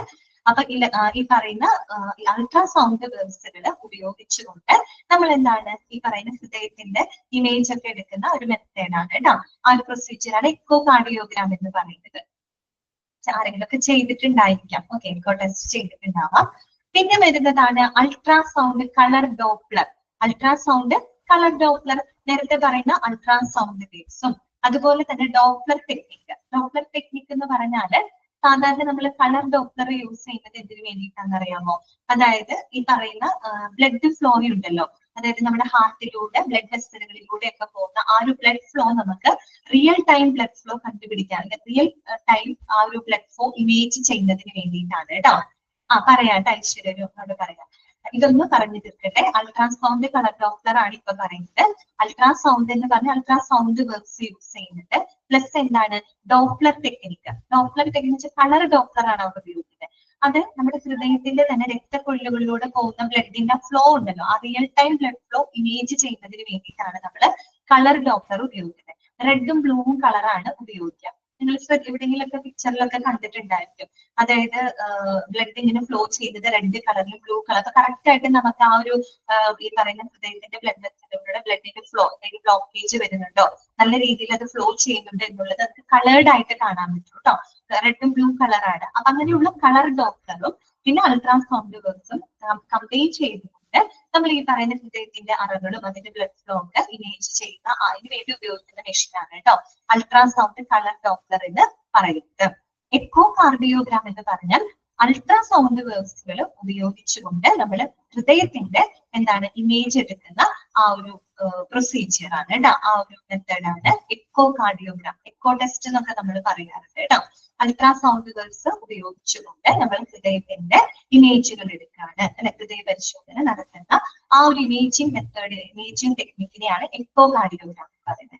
അൾട്രാസൗണ്ട് കളർ ഡോപ്ലർ എന്ന് പറയുമ്പോൾ അൾട്രാസൗണ്ട് വേവ്സും പ്ലസ് നമ്മൾ ഡോപ്ലർ ആ ഒരു ടെക്നിക്കും കൂടെ അവിടെ ഉപയോഗപ്പെടുത്താം. അവിടെ അത് കുറെ കൂടെ നമ്മൾ ബ്ലഡിന്റെ ഫ്ലോ ഒക്കെ റിയൽ ടൈം ബ്ലഡ് ഫ്ലോ ഒക്കെ കണ്ടുപിടിക്കുന്നതിന് വേണ്ടിയിട്ടാണ് അങ്ങനെ ഒരു എന്താ പറയുക എക്യുപ്മെന്റ് ഉപയോഗപ്പെടുത്തുന്നത് കേട്ടോ. ഓക്കെ, ക്ലിയർ ആണല്ലോ. എന്തൊക്കെ മെഷീനുകളാ? എക്സ്റേ മെഷീൻസ് ഉണ്ട്, CT മെഷീൻസ് ഉണ്ട്, MRI മെഷീൻസ് ഉണ്ട്, echocardiogram, ultrasound colour Doppler. ഇതൊക്കെ ഉപയോഗപ്പെടുത്തുന്ന ഏത് ഡിപ്പാർട്ട്മെന്റിലാണ്? റേഡിയോളജി ഡിപ്പാർട്ട്മെന്റിലാണ്. ഓക്കെ ആണോ? മനസ്സിലായോ പറഞ്ഞത്? ക്ലിയർ ആണോ? നമുക്ക് മനസ്സിലായില്ലേ? അടുത്തത് കേട്ടോ, നെക്സ്റ്റ് വരുന്നത് CSST ആണ് കേട്ടോ, സെൻട്രൽ സ്റ്റീറൈൽ സപ്ലൈ ഡിപ്പാർട്ട്മെന്റ്. നിങ്ങൾ അന്ന് നോട്ട് ചെയ്ത് വെച്ചിട്ടുണ്ടായിരുന്നു കേട്ടോ. MRIയുടെ full form magnetic resonance imaging കേട്ടോ. Magnetic resonance imaging. Magnetic spelling MAGNETIC കേട്ടോ. Resonance RESONANCE. Resonance imaging IMAGING കേട്ടോ. മാഗ്നറ്റിക് റെസൊണൻസ് സ്ട്രോങ് ആയിട്ടുള്ള മാഗ്നറ്റിക് ഫീൽഡ് ആണ് അവിടെ ഉപയോഗിക്കുന്നത് കേട്ടോ. നമ്മളൊരു കണ്ടിട്ടുണ്ടാവും MRI മെഷീൻ, എന്നുവെച്ചാൽ വളരെ സ്ട്രോങ് ആയിട്ടുള്ള ഒരു മാഗ്നറ്റിക് ഫീൽഡിന്റെ ഉള്ളിലേക്കാണ് നമ്മൾ കടത്തി വിടുന്നത് കേട്ടോ. എന്നിട്ട് നമ്മൾ സ്കാൻ ചെയ്യുന്നതാണ് MRI. CT എന്ന് പറയുമ്പോൾ കമ്പ്യൂട്ടർ ടോമോഗ്രഫി. അവിടെ എക്സ്റേസ് തന്നെയാണ് ഉപയോഗിക്കുന്നത്. അവിടെ എക്സ്റേസ് ആണ് കേട്ടോ ഉപയോഗിക്കുന്നത്. MRI എന്ന് പറയുമ്പോൾ സ്ട്രോങ് ആയിട്ടുള്ള മാഗ്നറ്റിക് ഫീൽഡ് ആണ് അവിടെ ഉപയോഗപ്പെടുന്നത്. മാഗ്നറ്റിക് ഫീൽഡ് റേഡിയോസും ആണ് MRIക്ക് അത് ഉപയോഗിക്കുന്നത് കേട്ടോ. അതെന്താണെന്ന് നിങ്ങളോട് ചോദിക്കില്ല, നിങ്ങൾ ഇത് മാത്രം ജസ്റ്റ് ഒന്ന് മനസ്സിലാക്കി വെച്ചാൽ മതി കേട്ടോ. അടുത്തത് സെൻട്രൽ സ്റ്റീറൈൽ സപ്ലൈ ഡിപ്പാർട്ട്മെന്റ് അഥവാ CSST അല്ലെ. എന്തായിരിക്കും സ്റ്റീറൈൽ എന്നൊക്കെ കേൾക്കുമ്പോൾ തന്നെ നിങ്ങൾക്ക് കണക്ട് ചെയ്യാൻ പറ്റും. അണുവിമുക്തമാക്കി സൂക്ഷിക്കുന്ന അല്ലെ, നമ്മുടെ ഹോസ്പിറ്റലിലെ ഇൻസ്ട്രുമെന്റുകൾ, അവിടെ ഉപയോഗിക്കുന്ന എക്യുപ്മെന്റുകൾ, ഇൻസ്ട്രുമെന്റുകൾ എല്ലാം തന്നെ അണുവിമുക്തമാക്കി സൂക്ഷിക്കുന്നതിന് റെസ്പോൺസിബിൾ ആയിട്ടുള്ള ഒരു ഡിപ്പാർട്ട്മെന്റ് ആണ് സെൻട്രൽ സ്റ്റീറൈൽ സപ്ലൈ ഡിപ്പാർട്ട്മെന്റ് എന്ന് പറയുന്നത്. ഓക്കെ, നമുക്ക് വായിക്കാം. This department is in charge of keeping all the instruments used in the hospital clean and sterilized to avoid the spreading of infections throughout the hospital. അല്ലെ, നമ്മുടെ ഹോസ്പിറ്റലിൽ ഉണ്ടാകുന്ന ആ ഒരു അണുവ്യാപനം അല്ലെ, ആ ഒരു സ്പ്രെഡിങ്, ഇൻഫെക്ഷൻസിന്റെ സ്പ്രെഡിങ് പ്രിവെന്റ് ചെയ്യുന്നതിന് വേണ്ടിയിട്ട് നമ്മൾ ഹോസ്പിറ്റലിൽ ഉപയോഗിക്കുന്ന എല്ലാ ഇൻസ്ട്രുമെന്റുകളും വളരെ ക്ലീൻ ആയിട്ടും അണുവിമുക്തമാക്കി സൂക്ഷിക്കുന്നതിനും റെസ്പോൺസിബിൾ ആയിട്ടുള്ള ഡിപ്പാർട്ട്മെന്റ് ആണ് CSST എന്ന് പറയുന്നത്, central sterile supply department. They follow a strict procedure for sterilizing medical and surgical instruments. അപ്പൊ ഇത്തരത്തിലുള്ള മെഡിക്കൽ സർജിക്കൽ ഇൻസ്ട്രുമെന്റ്സുകൾ എല്ലാം തന്നെ അണുവിമുക്തമാക്കുന്നതിന് കൃത്യമായിട്ടുള്ള സ്ട്രിക്റ്റ് ആയിട്ടുള്ള ഒരു പ്രൊസീജിയർ ഹോസ്പിറ്റലിൽ എന്ത് ചെയ്യുന്നുണ്ട്? ഫോളോ ചെയ്യുന്നുണ്ട്. അത്രമാത്രം നിങ്ങൾ മനസ്സിലാക്കിയാൽ മതി. അപ്പൊ എന്താണ് CSST എന്ന് പറഞ്ഞാല്? ആ ഹോസ്പിറ്റലിൽ ഉപയോഗിക്കുന്ന എക്യുപ്മെന്റുകൾ അല്ലെങ്കിൽ അവിടുത്തെ എന്താ പറയാ ഇൻസ്ട്രുമെന്റുകൾ എല്ലാം വളരെ ക്ലീൻ ആയിട്ട് സ്റ്റെറിലൈസ് ചെയ്ത് വെക്കുന്നതിന് റെസ്പോൺസിബിൾ ആയിട്ടുള്ള ഡിപ്പാർട്ട്മെന്റ് ആണ് CSST എന്ന് പറയുന്നത്. ഫുൾ ഫോം പഠിച്ചു വെക്കണം കേട്ടോ, സെൻട്രൽ സ്റ്റീറൈൽ സപ്ലൈ ഡിപ്പാർട്ട്മെന്റ്. അടുത്തത് നാലാമത്തതാണ് ഹൗസ് കീപ്പിംഗ് ഡിപ്പാർട്ട്മെന്റ്. എന്തായിരിക്കും ഹൗസ് കീപ്പിംഗ് എന്ന് പറയുമ്പോൾ? ഇത് എന്ത് ഡിപ്പാർട്ട്മെന്റ് ആയിരിക്കും? നമുക്കറിയാം നമ്മൾ ഹോസ്പിറ്റലിൽ പോകുമ്പോൾ എല്ലാ ദിവസവും അവിടെ അഡ്മിറ്റ് ഒക്കെ ആയിട്ട് കിടക്കുന്ന സമയത്ത് ശ്രദ്ധിച്ചാൽ അറിയാം, നമുക്കറിയാലോ ഡെയിലി അവർ എന്ത് ചെയ്യും, ബെഡ്ഷീറ്റുകൾ മാറ്റും അല്ലെ, എല്ലാം മാറ്റാതെ ബെഡ്ഷീറ്റുകൾ പില്ലോ കവർ അവർ മാറ്റുന്നു, അതുപോലെ ബാത്റൂം വന്ന് അവർ ക്ലീൻ ചെയ്തു, വേസ്റ്റ് റൂം വന്ന് അവർ ക്ലീൻ ചെയ്ത് തുടച്ചു പോകുന്നു, വേസ്റ്റുകളെല്ലാം എടുത്തുകൊണ്ട് പോകുന്നു, ഡിസ്പോസ് ചെയ്ത് ആ ഒരു കാര്യങ്ങൾ മൊത്തത്തിൽ എന്താണ്, ഹോസ്പിറ്റൽ മൊത്തത്തിൽ അണുവിമുക്തമാക്കി സൂക്ഷിക്കുന്നതിന്, അത് വളരെ ക്ലീൻ ആയിട്ട് നീറ്റ് ആയിട്ട് സൂക്ഷിക്കുന്നതിന് റെസ്പോൺസിബിൾ ആയിട്ടുള്ള ഡിപ്പാർട്ട്മെന്റ് ആണ് ഹൗസ് കീപ്പിംഗ് എന്ന് പറയുന്നത് അല്ലെ. ഓക്കെ, ഇതും CSST മാറിപ്പോരുത് കേട്ടോ. CSST എന്ന് പറയുന്നത് ഹോസ്പിറ്റലിൽ ഉപയോഗിക്കുന്ന എക്യുപ്മെന്റുകൾ, ഇൻസ്ട്രുമെന്റ്സുകൾ അണുവിമുക്തമാക്കി സൂക്ഷിക്കാൻ റെസ്പോൺസിബിൾ ആയിട്ടുള്ള ആൾക്കാരാണ് CSST. അതേസമയം ഒരു ഹോസ്പിറ്റലിൽ മൊത്തമായിട്ടും വളരെ ക്ലീൻ ആയിട്ടും നീറ്റ് ആയിട്ടും ഇരിക്കാൻ റെസ്പോൺസിബിൾ ആയിട്ടുള്ള ഡിപ്പാർട്ട്മെന്റ് ഏതാണെന്ന് വെച്ചാൽ അത് ഹൗസ് കീപ്പിംഗ് ഡിപ്പാർട്ട്മെന്റ് ആണ് കേട്ടോ. അപ്പൊ വായിക്കുമ്പോൾ അങ്ങനെ കൊണ്ട് കൺഫ്യൂഷൻ വരരുത്. This department takes, house keeping department ആണ് പറയുന്നത് കേട്ടോ. This department takes the charge of keeping the hospital clean and neat. അല്ലെ, ഹോസ്പിറ്റൽ മൊത്തത്തിൽ ക്ലീൻ ആൻഡ് നീറ്റ് ആയിട്ട് സൂക്ഷിക്കുന്നതിൽ റെസ്പോൺസിബിൾ ആയിട്ടുള്ള ഡിപ്പാർട്ട്മെന്റ് ആണ്.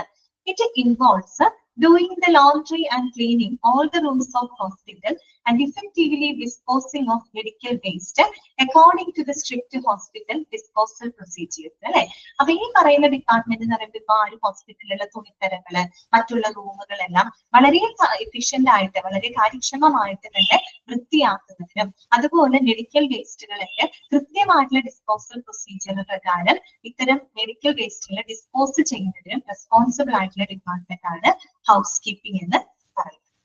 ക്ലിയർ ആണല്ലോ? ഓക്കെ ആണല്ലോ? ഓക്കെ അല്ലേ? മനസ്സിലായില്ലേ ഹൗസ് കീപ്പിംഗ് ഡിപ്പാർട്ട്മെന്റ് എന്താണുള്ളത്? ഓക്കെ ആണോ? നെക്സ്റ്റ് കേട്ടോ, അടുത്തത് വരുന്നതാണ് ഡയറ്ററി ഡിപ്പാർട്ട്മെന്റ് അഥവാ കേറ്ററിംഗ് ഡിപ്പാർട്ട്മെന്റ് അല്ലെ. എന്തായിരിക്കും? ആ പേരിലുണ്ട് അല്ലെ, ഡയറ്ററി ഡിപ്പാർട്ട്മെന്റ് നമ്മുടെ ഹോസ്പിറ്റലില് ഈ പറയുന്ന ഇൻ പേഷ്യൻസ്, അഡ്മിറ്റ് ആവുന്ന പേഷ്യൻസിനും അവരുടെ ഫാമിലിക്കും എന്തിനു പറയുന്നു, അവിടുത്തെ സ്റ്റാഫുകൾക്കും ഭക്ഷണ സേവനങ്ങൾ ഉറപ്പാക്കുന്ന ഡിപ്പാർട്ട്മെന്റ് ആണ് ഡയറ്ററി ഡിപ്പാർട്ട്മെന്റ് എന്ന് പറയുന്നത് അല്ലെ. നമുക്ക് വായിക്കാം. This department provides food services to in patients, their families and the staff of the hospital based on a nutritional menu provided by the nutrition department. അല്ലെ, ഈ പറയുന്ന ഡയറ്ററി ഡിപ്പാർട്ട്മെന്റ് എന്ന് പറയുന്ന ഹോസ്പിറ്റലിലുള്ള ഇൻപേഷ്യൻസിന് അതുപോലെ അവരുടെ ഫാമിലിക്ക് അവിടെ വർക്ക് ചെയ്യുന്ന സ്റ്റാഫുകൾക്ക് എല്ലാവർക്കും കൃത്യമായിട്ടുള്ള ഭക്ഷണ സേവനങ്ങൾ ഉറപ്പാക്കുന്നു. അതും വെറും ഒരു ഭക്ഷണ സേവനമാണോ? അല്ല.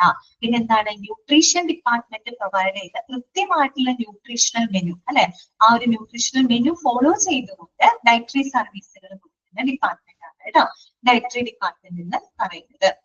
കാര്യം എന്താന്ന് വെച്ചാൽ നമുക്കറിയാം രോഗികളാണ്, അതുപോലെ തന്നെ അവർക്ക് എല്ലാ ഭക്ഷണവും ചിലപ്പോൾ കഴിക്കാൻ പറ്റിയെന്ന് വരില്ല അല്ലെ. അപ്പൊ ഓരോ രോഗികൾക്ക് അവരുടെ രോഗാവസ്ഥയ്ക്ക് അനുയോജ്യമായിട്ടുള്ള രീതിയിൽ വേണം ഭക്ഷണം പ്രൊവൈഡ് ചെയ്യാനായിട്ട്. കൃത്യമായിട്ടുള്ള ഒരു ന്യൂട്രീഷൻ ഡിപ്പാർട്ട്മെന്റിന്റെ ഒരു ന്യൂട്രീഷണൽ മെനു പ്രകാരമാണ് അവിടെ എന്ത് ചെയ്യുന്നുണ്ടാവുക, പ്രൊവൈഡ് ചെയ്യുന്നുണ്ടായിരിക്കുക അല്ലെ.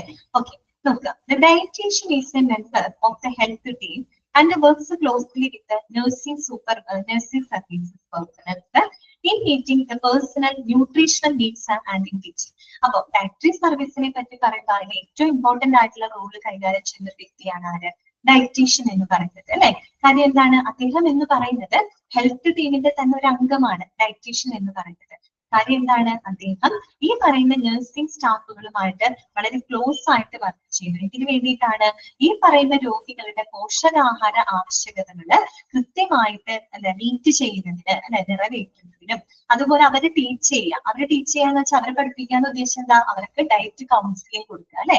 രോഗികൾക്ക് അവർക്ക് എന്ത് കൊടുക്കാം? ഒരു ഡയറ്റ് കൗൺസിലിംഗ് ഒക്കെ കൊടുക്കുക. ആ രീതിയിൽ എന്ത് ചെയ്യാം? നഴ്സിംഗ് സർവീസ് അല്ലെങ്കിൽ നഴ്സിംഗ് സ്റ്റാഫുകളുമായിട്ട് വളരെയധികം എന്താണ് ക്ലോസ്ലി വർക്ക് ചെയ്യുന്ന ഹെൽത്ത് ടീമിന്റെ തന്നെ ഒരു അംഗമാണ് ആരെന്ന് പറയുന്നത്? ഡയറ്റീഷ്യൻ. ഓക്കെ, അപ്പൊ ഡയറ്റീഷ്യൻ വളരെ ഇമ്പോർട്ടന്റ് ആയിട്ടുള്ള ഒരു വ്യക്തിയാണ്. ഡയറ്ററി സർവീസിന് ഏറ്റവും പ്രധാനപ്പെട്ട റോള് കൈകാര്യം ചെയ്ത ഒരു വ്യക്തിയാണ്. അദ്ദേഹം ഹെൽത്ത് ടീമിന്റെ തന്നെ ഭാഗമാണ് കേട്ടോ. അതായത് രോഗികളുടെ പോഷകാഹാര ആവശ്യകതകൾ നിറവേറ്റാനും അവർക്ക് വേണ്ടി ഡയറ്റ് കൗൺസിലിംഗും മറ്റും കൊടുക്കുന്നതിനായിട്ട് റെസ്പോൺസിബിൾ ആയിട്ടുള്ള ഒരു വ്യക്തിയാണ്.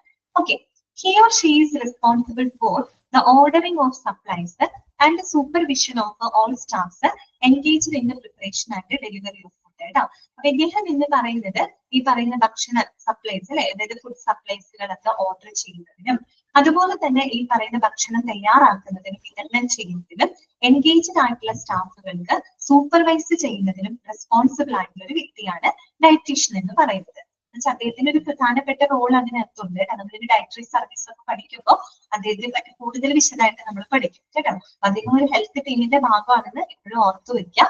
അതുപോലെ തന്നെ ആ ഒരു ഭക്ഷണം തയ്യാറാക്കുന്നതിലും ഭക്ഷണം വിതരണം ചെയ്യുന്നതിൽ ഇൻവോൾവ് ചെയ്തിട്ടുള്ള സ്റ്റാഫുകൾക്ക് വേണ്ട നേതൃത്വം വഹിക്കുന്നതും അതുപോലെ ഭക്ഷണ സപ്ലൈസുകൾ അല്ലെ ഭക്ഷണ സാധന സാമഗ്രികളൊക്കെ അവിടെ പർച്ചേസിങ് ഓർഡർ മറ്റും കൊടുക്കുന്നതെല്ലാം തന്നെ ഈ പറയുന്ന ഡയറ്റീഷ്യനാണ് കേട്ടോ. ക്ലിയർ ആണല്ലോ ഡയറ്ററി ഡിപ്പാർട്ട്മെന്റ്. അപ്പൊ അടുത്തത് കേട്ടോ, നെക്സ്റ്റ് ഡിപ്പാർട്ട്മെന്റിലൂടെ നമുക്ക് പോവാം. മെഡിക്കൽ സോഷ്യൽ വർക്ക് അല്ലെ, ഇതാണ് മെഡിക്കൽ സോഷ്യൽ വർക്ക്. അപ്പൊ എന്തായിരിക്കും സോഷ്യൽ വർക്ക് ഡിപ്പാർട്ട്മെന്റ്? നമുക്കറിയാം സാധാരണ രീതിയിൽ നമുക്ക് അസുഖങ്ങൾ വരുമ്പോൾ നമ്മൾ ശാരീരികമായിട്ട് മാത്രമല്ല മാനസികമായിട്ട് നമുക്കൊരു തളർച്ചയുള്ള ഒരു ടൈമാണ് അല്ലെ, അസുഖങ്ങൾ വരുന്ന ടൈം. അപ്പൊ അങ്ങനെയുള്ള സിറ്റുവേഷൻസിനെ വൈകാരികമായിട്ടുണ്ടാവുന്ന മാനസികമായിട്ടുണ്ടാവുന്ന കുറെ ചാലഞ്ചസ്, ഒരുപാട് ബുദ്ധിമുട്ടുകളൊക്കെ ഉണ്ടാവും. അപ്പൊ അങ്ങനെയുള്ള സാഹചര്യങ്ങളുമായിട്ട് നേരിടാനായിട്ട് രോഗികളെ പ്രാപ്തരാക്കുന്നതിന് അല്ലെങ്കിൽ അവരതിനു വേണ്ടിയിട്ട് പിന്തുണ കൊടുക്കുന്ന ഒരു ഡിപ്പാർട്ട്മെന്റ് ആണ് ഇത് മെഡിക്കൽ സോഷ്യൽ വർക്ക് എന്ന് പറയുന്നത്. അപ്പൊ ഏത് കേൾക്കുന്നത് നിങ്ങൾക്ക് അറിയാലോ. അപ്പൊ നോക്കുക, this department managed with the medical social workers helps the patients and their families, deals with a broad range of psychosocial issues and stresses related to coping with the illness and maintaining health. അല്ലെ, ഈ പറയുന്ന medical social work എന്ന് പറയുന്ന ധാരാളം medical social വർക്കേഴ്സുകളൊക്കെ ഉണ്ട്. അവർ ഈ പറയുന്ന രോഗികൾക്കും അവരുടെ കുടുംബാംഗങ്ങൾക്കും അല്ലെ അവരെന്ത് നേരിടാനായിട്ടാണ് ഈ പറയുന്ന അസുഖത്തിനെ അല്ലെങ്കിൽ രോഗങ്ങളെ നേരിടുന്നതിന് വേണ്ടിയിട്ട് രോഗങ്ങളുമായിട്ട് അവർക്ക് ബന്ധപ്പെട്ടുണ്ടാവുന്ന സൈക്കോ സോഷ്യൽ ഇഷ്യൂസ് അല്ലെ, മാനസികമായിട്ടുണ്ടാകുന്ന പ്രശ്നങ്ങള്, അവരുടെ ഉത്കണ്ഠകള്, അവരുടെ സമ്മർദ്ദങ്ങള്, അതിനെയൊക്കെ കൈകാര്യം ചെയ്യാനും രോഗത്തിനെ നേരിടാനും അതിലൂടെ നല്ലൊരു ഹെൽത്ത് മെയിൻറ്റെയിൻ ചെയ്യുന്നതിനും അവരെ സപ്പോർട്ട് ചെയ്യുന്ന ഒരു ഡിപ്പാർട്ട്മെന്റ് ആണ് മെഡിക്കൽ സോഷ്യൽ വർക്ക് എന്ന് പറയുന്നത്. ഓക്കെ, പിന്നെന്താണ്? This department addresses the challenges families face, increase the accessibility to health care and serves as a bridge between the doctors and the individual family and the community. ആണ് പറയുന്നത്. ഈ ഒരു department എന്ന് പറയുമ്പോൾ അവരുടെ ഫാമിലി, പ്രത്യേകിച്ചൊരു രോഗികള് ഉൾപ്പെടുന്ന അവരുടെ ഫാമിലീസ് ഫേസ് ചെയ്യുന്ന പലതരത്തിലുള്ള ചാലഞ്ചസുകളെ അഡ്രസ് ചെയ്യുന്നുണ്ട് അല്ലെ, അവർ നേരിടുന്ന പല വിധത്തിലുള്ള വെല്ലുവിളികളെ അവർക്ക് സപ്പോർട്ട് കൊടുക്കുക. അതുപോലെ തന്നെ increase the accessibility to health care, എല്ലാവർക്കും ആരോഗ്യ പരിചരണത്തിലേക്ക് എന്താണ് ഒരു ആക്സസിബിൾ ആക്കി കൊടുക്കുക അല്ലെ. ആരോഗ്യ പരിചരണം എന്ന് പറയുന്നത് എല്ലാവർക്കും ഒരുപോലെ ലഭിക്കേണ്ട ഒരു കാര്യമാണ് അല്ലെ. അവിടെ നമുക്കൊരു എന്താ പറയാ കമ്മ്യൂണിറ്റിയോ അല്ലെങ്കിൽ ഒരു റിലീജിയനോ അല്ലെങ്കിൽ അവരുടെ ഒരു സോഷ്യൽ സ്റ്റാറ്റസോ എക്കണോമിക് സ്റ്റാറ്റസോ നോക്കിയിട്ടല്ല നമ്മൾ ഹെൽത്ത് കെയർ ആളുകൾക്ക് കൊടുക്കുന്നത് അല്ലെ. എല്ലാവരും അവിടെ തുല്യമായിട്ടുള്ള രീതിയിലൊരു ആരോഗ്യ പരിചരണം കിട്ടാനുള്ള അവകാശം എല്ലാ ആളുകൾക്കും ഉണ്ട് അല്ലെ. അപ്പൊ എല്ലാവർക്കും ആ ഒരു ഹെൽത്ത് കെയർ ആക്സസിബിൾ ആക്കി കൊടുക്കുക, എല്ലാ ആളുകൾക്കും തുല്യമായിട്ടുള്ള രീതിയിൽ ആ ഒരു പരിചരണം ലഭിക്കാനുള്ള അവസരങ്ങൾ വർദ്ധിപ്പിക്കുക അല്ലെ.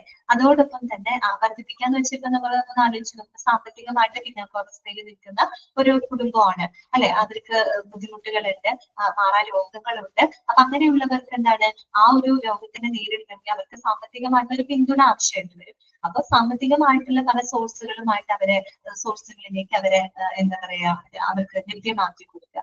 അല്ലെങ്കിൽ തന്നെ സമാഹരണങ്ങൾക്ക് അങ്ങനെയൊക്കെ ചെയ്യാറില്ല. പാവപ്പെട്ടവരുടെ ഇവരുടെ ട്രീറ്റ്മെന്റിനൊക്കെ വേണ്ടിയിട്ട് നമ്മൾ പല കൂട്ടായ്മകളും കാര്യങ്ങളൊക്കെ ചെയ്യാറുണ്ട്. അപ്പൊ ആ രീതിയിൽ increase the accessibility to health care, എല്ലാവരിലേക്കും ആ ആരോഗ്യ പരിചരണം ആക്സസിബിൾ ആക്കി കൊടുക്കുക, ലഭ്യമാക്കി കൊടുക്കുക. അതന്നെ പ്രൊമോട്ടേഴ്സ് ഒക്കെ ഉണ്ടായിരിക്കും, സ്പോൺസേഴ്സ് ഒക്കെ ഉണ്ടായിരിക്കുമല്ലോ.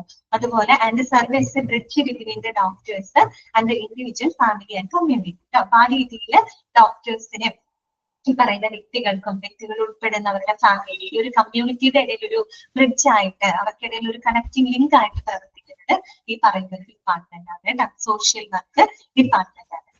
അത്രയും മനസ്സിലാക്കി വെച്ചാൽ വേറെ കൂടുതലൊന്നും നിങ്ങൾ ചോദിക്കാനില്ല കേട്ടോ. ഓക്കെ ആണല്ലോ. നെക്സ്റ്റ് വരുന്നതാണ് ഫിസിയോതെറാപ്പി അല്ലെ. എല്ലാവർക്കും ഫിസിയോതെറാപ്പി നിങ്ങൾ കേട്ടിട്ടുണ്ട് അല്ലെ. ഇതായിരിക്കും ഫിസിയോതെറാപ്പി. പുനരധിവാസവുമായിട്ട് ബന്ധപ്പെട്ട ഡിപ്പാർട്ട്മെന്റ് ആണ് അല്ലെ. പ്രത്യേകിച്ച് എന്തെങ്കിലും അസുഖങ്ങൾ വന്ന് അല്ലെങ്കിൽ എന്താണ് ഓർത്തോപീഡിക് സംബന്ധമായിട്ടുള്ള ഇപ്പൊ വല്ല ഫ്രാക്ചറോ അല്ലെങ്കിൽ അങ്ങനെയൊക്കെ ബുദ്ധിമുട്ടുകളൊക്കെ വന്ന് ചികിത്സയൊക്കെ കഴിഞ്ഞാൽ അവരൊരു നോർമൽ ഫംഗ്ഷനിങ്ങിലോട്ട് അവരുടെ ഒരു പഴയ ജീവിതാവസ്ഥയിലേക്ക് തിരിച്ചു കൊണ്ടുവരുന്നതിന് വേണ്ടിയിട്ട് സഹായിക്കുന്ന ഒരു ഡിപ്പാർട്ട്മെന്റ് ആണ് ഫിസിയോതെറാപ്പി എന്ന് പറയുന്നത് അല്ലെ. നമുക്ക് വായിക്കാം. This department aims at rehabilitation patients അല്ലെ.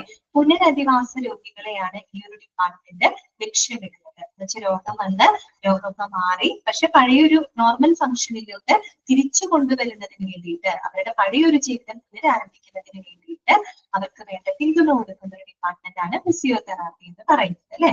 നോക്കുക, mostly linked to the orthopaedics department. കൂടുതലും ഏത് ഡിപ്പാർട്ട്മെന്റുമായിട്ട് ഇത് കണക്റ്റഡ് ആണ്? ഓർത്തോപീഡിക്സ് ഡിപ്പാർട്ട്മെന്റുമായിട്ട് കണക്റ്റഡ് ആണ്. ഓർത്തോപീഡിക്സ് എന്ന് പറയുമ്പോൾ നമ്മൾ പഠിച്ചു അല്ലെ, അതായത് എല്ല് സംബന്ധമായിട്ട് അല്ലെ, മസ്കുലോസ്കെലറ്റൽ സിസ്റ്റവുമായിട്ടൊക്കെ ബന്ധപ്പെടുന്ന വിഭാഗമാണ്. അതെന്തുകൊണ്ടാണ് ഓർത്തോപീഡിക് ഡിപ്പാർട്ട്മെന്റ് ആയിട്ട് കൂടുതൽ കണക്റ്റഡ് ആണെന്ന് പറയുന്നത്? നമുക്ക് കൂടുതൽ ഇപ്പൊ നമ്മൾ എല്ലായിടത്തും ഫ്രാക്ചർ വരിക പൊട്ടുക അങ്ങനെയൊക്കെ വരുമ്പോഴാണല്ലോ കൂടുതലും ഒരു ഫിസിയോതെറാപ്പിയുടെ ആവശ്യങ്ങൾ വരുന്നത് അപ്പോഴാണ്. അപ്പൊ അതുകൊണ്ടാണ് ഓർത്തോപീഡിക് ഡിപ്പാർട്ട്മെന്റ് ആയിട്ട് അത് കൂടുതൽ കണക്റ്റഡ് ആണ് എന്ന് കരുതി മറ്റുള്ള ഡിപ്പാർട്ട്മെന്റായിട്ട് കണക്ഷൻ ഇല്ലാന്നല്ല കേട്ടോ. ന്യൂറോളജി ഡിപ്പാർട്ട്മെന്റുമായിട്ടും ഇതിൽ കണക്ഷൻ വരുന്നുണ്ട്. പക്ഷെ കൂടുതലും എന്തുമായിട്ട് ലിങ്ക്ഡ് ആണെന്ന് പറയുന്നത് ഓർത്തോപീഡിക് ഡിപ്പാർട്ട്മെന്റുമായിട്ട് കണക്റ്റഡ് ആണ്. This department offers a wide range of body healing therapy that will help a patient resume the normal function. അപ്പൊ ഈ പറയുന്ന ഫിസിയോതെറാപ്പി ഡിപ്പാർട്ട്മെന്റ് വളരെ വൈഡ് റേഞ്ച് ആയിട്ടുള്ള ഒരുപാട് ഹീലിംഗ് തെറാപ്പികൾ, അതായത് ഹീറ്റ്, കോൾഡ്, എക്സസൈസുകൾ, അങ്ങനെയൊക്കെ പല തരത്തിലുള്ള ഹീലിംഗ് തെറാപ്പികൾ ഈ ഒരു ഡിപ്പാർട്ട്മെന്റ് ഓഫർ ചെയ്യുന്നുണ്ട്. ആ രീതിയിലാണ് ഒരു ഫിസിയോതെറാപ്പി ചെയ്യുന്നത്. അത് മാത്രമല്ല ആ ഒരു ആളുകളുടെ രോഗികളുടെ അവരുടെ ആ ഒരു പഴയൊരു ഫംഗ്ഷൻ അവരെ പുനരാരംഭിക്കാൻ റിസ്യൂം ചെയ്യുന്നതിന് സഹായിക്കുന്ന ഒരു ഡിപ്പാർട്ട്മെന്റ് ആണ് ഫിസിയോതെറാപ്പി എന്ന് പറയുന്നത് കേട്ടോ. This department offers out patient as well as inpatient service കേട്ടോ. ഈ പറയുന്ന ഡിപ്പാർട്ട്മെന്റ് ഔട്ട് പേഷ്യന്റ് സേവനങ്ങളും അതുപോലെ തന്നെ ഇൻപേഷ്യന്റ് സേവനങ്ങളും എന്ത് ചെയ്യുന്നുണ്ട്? പ്രൊവൈഡ് ചെയ്യുന്നുണ്ട് കേട്ടോ. ഓക്കെ, ക്ലിയർ ആണല്ലോ? ഫിസിയോതെറാപ്പി ഓക്കെ ആണല്ലോ? മനസ്സിലായില്ലേ? ഓക്കെ ആണല്ലോ? അടുത്തത് കേട്ടോ, ഫാർമസി. ഫാർമസി അറിയാലോ നമുക്ക് എന്താണ്? മരുന്നുകളൊക്കെ ഡിസ്പെൻസ് ചെയ്യുന്ന ഡിപ്പാർട്ട്മെന്റ് ആണ് അല്ലെ. ഡിസ്പെൻസിങ് മാത്രമല്ല കേട്ടോ, അവിടെ ഒരുപാട് കാര്യങ്ങൾ നടക്കുന്നുണ്ട്. ഓക്കെ, നമുക്ക് വായിക്കാം. Every hospital must be equipped with a pharmacy which provides the drugs for the entire hospital അല്ലെ. ആ ഒരു ഹോസ്പിറ്റലിന് മുഴുവനും അല്ലെ, ആ ഒരു ഹോസ്പിറ്റലിന് മുഴുവൻ ആവശ്യമായിട്ടുള്ള മരുന്നുകളെല്ലാം തന്നെ പ്രൊവൈഡ് ചെയ്യുന്നത് ഡിപ്പാർട്ട്മെന്റ് ആണ് ഫാർമസി എന്ന് പറയുന്നത് അല്ലെ. It not only provides medication for the patients, but also provides the other drugs and instruments used by all the departments in the hospital for the patient's care or surgeries. അല്ലെ, അപ്പൊ ഈ ഒരു pharmacy department എന്ന് പറയുന്നത് അവരെന്താണ്? ഇവരുടെ പേഷ്യൻസിന് മരുന്നുകൾ മാത്രം പ്രൊവൈഡ് ചെയ്യുന്ന ഒരു ഡിപ്പാർട്ട്മെന്റ് ആണോ? അല്ല. പിന്നെന്താണ്? ആ ഒരു ഹോസ്പിറ്റലില് മൊത്തം ആ ഒരു ഹോസ്പിറ്റലിൽ പ്രവർത്തിക്കുന്ന എല്ലാ ഡിപ്പാർട്ട്മെന്റുകൾക്കും ആവശ്യമായിട്ടുള്ള മരുന്നുകൾ അല്ലെ, ഈ പറയുന്ന പേഷ്യന്റിനെ പരിചരിക്കുന്നതിന് സർജറിക്കും ഒക്കെ ആയിട്ട് ആ ഒരു ഹോസ്പിറ്റലിൽ പ്രവർത്തിക്കുന്ന എല്ലാ ഡിപ്പാർട്ട്മെന്റുകൾക്കും ആവശ്യമായിട്ടുള്ള മരുന്നുകളും ഇൻസ്ട്രുമെന്റുകളും പ്രൊവൈഡ് ചെയ്യുന്നതും ഏത് ഡിപ്പാർട്ട്മെന്റ് തന്നെയാണ്? ഫാർമസി ഡിപ്പാർട്ട്മെന്റ് ആണ്. രോഗികൾക്ക് മരുന്ന് കൊടുക്കൽ മാത്രമല്ല അല്ലെ, ആ ഒരു ഹോസ്പിറ്റലില് എല്ലാ ഡിപ്പാർട്ട്മെന്റുകൾക്കും ആവശ്യമായിട്ടുള്ള എക്യുപ്മെന്റ്സുകൾ, മറ്റുള്ള ഇൻസ്ട്രുമെന്റുകള്, മരുന്നുകള് ഇതെല്ലാം തന്നെ വിതരണം ചെയ്യുന്നതും ഫാർമസി ഡിപ്പാർട്ട്മെന്റ് ആണ്. Okay, run by a pharmacist. സാധാരണ ഒരു ഫാർമസി റൺ ചെയ്തത് ആരായിരിക്കും? ഒരു ഫാർമസിസ്റ്റ് ആയിരിക്കും. ഇപ്പൊ നമ്മൾ ഡയറ്ററി ഡിപ്പാർട്ട്മെന്റ് പറഞ്ഞപ്പോ ഡയറ്റീഷ്യൻ ആണ് അവിടുത്തെ കാര്യങ്ങൾ എന്താ പറയുക സൂപ്പർവൈസ് ചെയ്യുന്നത് അല്ലെ. എന്നതുപോലെ ഒരു ഫാർമസി ഡിപ്പാർട്ട്മെന്റ് ഹാൻഡിൽ ചെയ്യുന്നത് ആരായിരിക്കും? ഒരു ഫാർമസിസ്റ്റ് ആയിരിക്കും. Okay, run by a pharmacist. Pharmacy provides the following services. Pharmacy provide ചെയ്യുന്നത് എന്തൊക്കെ സേവനങ്ങളാണ് നോക്കിക്കേ. First point, purchase, supply and distribution of medication and pharmaceuticals അല്ലെ. ഈ പറയുന്ന മരുന്നുകള് മറ്റുള്ള ഫാർമസ്യൂട്ടിക്കൽസ് ഒക്കെ പർച്ചേസ് ചെയ്യുക, വാങ്ങുന്നതും അത് സപ്ലൈ ചെയ്യുന്നതും ഡിസ്ട്രിബ്യൂട്ട് ചെയ്യുന്നതും അല്ലെ, വിതരണം ഒക്കെ ചെയ്യുന്നത് ആരുടെ ഫംഗ്ഷൻ ആണ്? ഫാർമസിയുടെ ഫംഗ്ഷൻ ആണ് അല്ലെ. അതോടൊപ്പം തന്നെ in patient and out patient dispensing, അതായത് അത് അഡ്മിറ്റ് ആയിട്ട് കിടക്കുന്ന പേഷ്യൻസിന് ആവശ്യമായിട്ടുള്ള മരുന്നുകൾ ഡിസ്പെൻസ് ചെയ്യുക, പുറത്തുനിന്ന് വരുന്ന ഔട്ട് പേഷ്യൻസിന് ആവശ്യമായിട്ടുള്ള മരുന്നുകൾ ഡിസ്പെൻസ് ചെയ്യുക, ഇതൊക്കെ ഫാർമസിയുടെ ഫംഗ്ഷൻ ആണ്. അതുപോലെ തന്നെ ക്ലിനിക്കൽ ആൻഡ് വാർഡ് ഫാർമസി, അതിൽ നമ്മൾ ഈ പറഞ്ഞ ഇൻപേഷ്യന്റ് ഔട്ട് പേഷ്യന്റ് ഡിസ്പെൻസിംഗ് പോലെ തന്നെയാണ് clinical and ward pharmacy. Clinical pharmacy എന്ന് പറഞ്ഞാൽ പ്രധാനമായിട്ടും ഔട്ട് പേഷ്യൻസ് അല്ലെ, ക്ലിനിക്കൽ എന്താ പറയാ ഡിപ്പാർട്ട്മെന്റ്സിൽ, ദാറ്റ് മീൻസ് ഔട്ട് പേഷ്യൻസിന് ഔട്ട് പേഷ്യന്റ് ഡിപ്പാർട്ട്മെന്റിൽ വരുന്ന രോഗികൾക്കായിട്ടുള്ള മരുന്ന് വിതരണം. വാർഡ് ഫാർമസി എന്ന് പറയുമ്പോൾ അഡ്മിറ്റ് ആയിട്ട് വാർഡിൽ അഡ്മിറ്റ് ആയിട്ട് കിടക്കുന്ന രോഗികൾ ഉണ്ടാവും അല്ലെ, അവർക്കായിട്ടുള്ള മരുന്നുകൾ മറ്റും വിതരണം ചെയ്യാം കേട്ടോ. അപ്പൊ ward pharmacy and clinical pharmacy അതുപോലെ തന്നെ അത്തരം സേവനങ്ങൾ പ്രൊവൈഡ് ചെയ്യാം. പിന്നെ എന്താണ്? Doctors are usually given a set of procedures of medication by the pharmacy to use as a guide. അതുകൂടാതെ ഡോക്ടേഴ്സിന് ഒരു ഗൈഡ് എന്ന രീതിയിൽ, അതായത് പ്രൊസീജിയേഴ്സ് ഓഫ് മെഡിക്കേഷൻ, നമ്മൾ ഈ മരുന്നുകൾ എങ്ങനെ ഉപയോഗപ്പെടുത്തണം, ഏതൊക്കെ മരുന്നുകളാണ് എന്നതിനെ പറ്റിയുള്ള ഒരു ഗൈഡ് ആർക്ക് പ്രൊവൈഡ് ചെയ്യുന്നുണ്ട്? ഡോക്ടേഴ്സിന് ഫാർമസി പ്രൊവൈഡ് ചെയ്യുന്നുണ്ട് കേട്ടോ. അത് മനസ്സിലാക്കുക, ഫാർമസിയുടെ ഫംഗ്ഷൻ ആണ്. അതായത് അവിടുത്തെ ഡോക്ടേഴ്സിന് ഈ പറയുന്ന മെഡിക്കേഷൻ പ്രൊസീജിയേഴ്സിനെ പറ്റിയിട്ടുള്ള ഒരു എന്താ പറയുക ഗൈഡ് എന്നുള്ള ഒരു ഗൈഡ് കൊടുക്കുക, അതിന് വേണ്ട ഒരു ഡോക്യുമെന്റ്സ് അവർക്ക് വേണ്ടി പ്രൊവൈഡ് ചെയ്യാം. അതിന് നമ്മൾ പഠിക്കും, ഫാർമസിയിലൊക്കെ പഠിക്കും. ഡ്രഗ് ഫോർമുലറി എന്നാണ് അതിന് പറയാ കേട്ടോ. അതായത് ഒരു ഹോസ്പിറ്റലിൽ ഉപയോഗിക്കുന്നതിനായിട്ട് എന്തുറ്റി കേൾക്കുന്നില്ലേ നിങ്ങൾക്ക്? സുരേഷിന് റേഞ്ചിന്റെ പ്രോബ്ലം വരുന്നുണ്ടോ? എല്ലാവർക്കും കേൾക്കുന്നില്ലേ ക്ലാസ്?